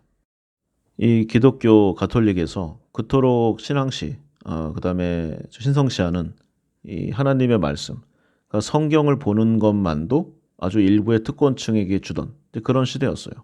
그리고 종교재판이라는 미명하에 조금만 잘못해도 가차없이 사형에 처하는 그런 시대였습니다. 그런데요, 아무리 이렇게 이야기를 해도 잘 느낌이 안 옵니다. 그러니까 뭐 옛날이니까 그래 그런 면도 있지 않았겠어? 이 정도로 넘어가는 게 사실이죠. 그리고 오늘날 대부분의 이제 기독교 개신교에서 칼뱅주의를 좀 대세에 내세우고 있기 때문에 이런 말이 잘 안 통합니다. 그래서 관점을 달리해서요, 당시의 시대는 이 정도였다. 이런 이야기를 해보고자 합니다. 뭐 여러 가지 통계치에 다른 내용이 있을 수 있지만 당시 중세 유럽의 최강대국이었던 프랑스, 그 중에서도 가장 권력이 강했던 루이 14세. 이 사람에 관한 이야기입니다. 여러 역사 사설을 보거나 우리한테는 뭐 베르사유의 장미라던가 기타 여러 내용을 통해서 굉장히 미화된 부분이 있어요. 그리고 오늘날에도 중세 유럽에 관해서 이야기를 하면은 저기 뭐 북유럽 신화라던가 아니면 당시 프랑스의 여러 내용들, 여기에 이름이라던가 문화, 관례 이런 것들을 아주 좀 아름답게 해서 포장해서 쓰는 그런 것도 많이 있습니다. 그러면 당시의 루이 14세는 어떠했는가? 일단 당시 국민들, 그러니까 프랑스 백성들의 입장에서 보면은 그렇게 좋은 왕은 아니었던 것 같습니다. 나름 국력을 강화한답시고 이제 전쟁을 자주 일으켰죠. 그럼 당연하게도 국민들에게 높은 세금을 부과할 수밖에 없습니다. 그리고 베르사유 궁전이 얼마나 화려합니까? 이걸 짓는다고 국고를 탕진하고 별다른 보상도 없이 백성들을 위험한 공사에 강제 노역으로 처출을 했죠. 그러면서도 이거 짓는데 20년 이상 걸렸습니다. 당시 죽어나간 백성들이 엄청났다고 해요. 근데 이제 이 사람이 절대적인 권력을 갖고 있었지만 말년에 건강상의 여러 어려움을 겪게 됩니다. 젊은 시절에는 상당히 건강했지만 어느덧 40세가 훌쩍 넘은 루이 14세. 여러 군데가 안 좋았다고 해요. 근데 그 중에서도 가장 안 좋았던 게 치아. 충치가 굉장히 심했는데 지금의 의학적 수준과는 당시가 완전히 다르잖아요. 그러니까 당시 주치의가 건강을 위해서는 이를 다 미리 뽑아야 한다. 생리를 다 없애야 된다. 이렇게 얘기를 해야 됐다고 합니다. 현대 치과를 보면은 마취하고 사랑니 뽑을 때도 아주 기절할 것 같잖아요. 근데 그 시기에 루이 14세, 이 돌팔이 의사 때문에 마취도 없이 치아를 다 뽑았습니다. 그런데 이제 본인도 납득을 할 만큼 그 치통이 굉장히 심했을 거라는 추측이 돼요. 어쨌든 간에 당시에는 의학적 지식이 굉장히 미개하고 떨어졌으니까 썩은 이는 만병의 원인이 된다. 이런 잘못된 의학 상식에 의해서 루이 14세는 멀쩡한 이를 다 잡아 뽑게 됩니다. 그런데 이를 뽑는 걸로 끝나지 않아요. 아랫니를 뽑다가 루이 14세의 턱에 금이 크게 갔고요. 윗니를 제거하다가 입천장에 아주 큰 손상을 입게 됩니다. 그리고 여기에 상처가 나니까 이를 소독한답시고 뜨거운 쇠막대기로 왕의 입천장을 여러 번 지지기도 했다고 합니다. 전반적으로 의사들이 이 루이 14세의 병을 치료한다고 행한 여러 시술들이 결과적으로 그의 건강을 더 나빠지게 만들었죠. 이 때문에 이가 없어진 루이 14세는 모든 음식을 으깨 먹거나 아니면 장시간 동안 삶아서 먹어야만 하는 어려움에 처하게 됐는데요. 이 사람이 또 워낙 대식가였어요. 그러니까 이는 없는데 육식을 즐기니까 만성 소화 불량에 시달릴 수밖에 없습니다. 그리고 치아를 제거할 때 입천장에 큰 손상을 입었다고 했잖아요. 그러니까 이 루이 14세가 섭취한 음료수나 음식이 콧구멍으로 줄줄 새어나옵니다. 손상 입은 입천장 구멍에 음식물 찌꺼기가 장시간 붙어 있으니까 여기가 이제 썩고요. 장에 가스가 차고 이제 잦은 설사를 하고 그래서 항상 몸에서 엄청난 악취가 났다고 합니다. 정말로 심했다고 해요. 그런데 이 당시에 유럽인들을 보면은 목욕을 하면은 피부병이 생기거나 전염병이 오게 된다. 뭐 이런 이상한 믿음이 있었다고 해요. 그래서 잘 씻지도 않고 다녔는데 건강을 위해서 이를 다 뽑아야 한다. 목욕을 하면 피부병에 걸린다. 이게 오늘날로 보면은 너무나 황당한 내용이지만 당시에는 아주 일상화된 보편 지식이었습니다. 또 당시에는 쉽게 샤워하기도 어려웠잖아요. 또 물도 귀했고. 그래서 이런 모든 요소들이 합쳐져서 이 베르사유 궁전을 보면은 겉보기에는 굉장히 화려하지만 당시의 사람들은 이 위생, 목욕에 대한 개념도 없었고 궁전 여기저기서 아무데나 용변을 보는 게 일상화되어 있었습니다. 그래서 베르사유 궁전은 항상 악취가 진동했다고 하죠. 현대에 와서 유행하게 된 하이힐, 향수 다 이 시기 프랑스에서 유래한 겁니다. 이게 뭐 무슨 고상한 이유에서 유행하게 된 게 아니라 베르사유 궁전에 살던 왕족이나 귀족들이 이제 지나다니면서 오물을 밟지 않기 위해 굽이 높은 신발을 신을 수밖에 없었습니다. 그리고 몸에서 나는 악취를 가리기 위해서 향이 좋은 그리고 향이 센 이런 좀 향수를 뿌리고 다닐 수밖에 없었죠. 여기에 더해서 루이 14세는 유난히도 이 색을 밝히고 여성 편력이 화려했던 왕이었으니까 가까이에서 그를 모시는 이제 여성들이 많았다고 합니다. 그런데 이제 중년을 넘어서니까 루이 14세가 항상 두통, 치질, 뭐 만성 소화 불량, 그리고 이제 장기들이 썩잖아요. 엄청난 악취를 내뿜고 다녔다고 하니까 왕의 곁에서 항상 그를 욕하는 이런 내용들이 많았다고 합니다. 태양과 같은 절대 권력을 휘두르면서 절대 왕권을 행사했던 유럽의 대표적인 전제군주 루이 14세. 태양왕이라 불리우던 그 사람이 이렇게나 청결하지 못하고 냄새나는 왕이었다니. 오늘날의 시각에서 보면은 전혀 상상도 할 수 없고 이해할 수 없는 내용 투성입니다. 그러니까 이러한 중세 시대를 오늘날의 기준으로 생각해서는 안 된다는 그런 사례로 말씀을 드린 겁니다. 이 사람이 이제 당대 중세 유럽에서 가히 뭐 넘버 1, 2, 3 안에는 들 거 아니에요? 이 사람의 주변이 이 정도였습니다. 그러면은 이 사람의 이 말도 안 되는 일을 이제 비례로 해보면은 이 그 아래에 있었던 사람, 그 아래의 계층 이런 쪽에는 얼마나 좀 엉성하고 형편없고 이해가 안 되는 일들이 넘쳐났겠는가. 이 위어드의 가장 중요한 좀 핵심 내용 중에 하나라고 할 수 있는 중세시대 종교에 관해서 여러 가지 이야기로 한번 생각을 정리해 봤습니다. 이 책에서는 뭐 좀 긍정적인 면이 많이 있고요. 저도 이거를 부정할 생각은 없습니다. 그러나 항상 느끼는 이제 생각인데요. 과연 종교는 인간에게 행복을 주고 있는가? 이 내용에 관해서 다시 한번 짚어보고자 이러한 이야기들을 해봤습니다. 제가 이 위어드 책에서 주로 종교와 이제 사회 그리고 정치 이런 쪽을 위주로 했는데요. 이 책에는 이제 이런 내용 말고도 법률, 과학, 그다음에 이제 시민사회 관련된 뭐 여러 가지 내용들, 경제 이런 내용들도 많이 있습니다. 근데 이 책 전반을 관통하고 가로지르는 내용이 이제 중세 시대의 종교에서부터 이것이 오늘날까지 어떤 영향을 미치고 있는가. 사실 여기가 좀 포커스라고 봤어요.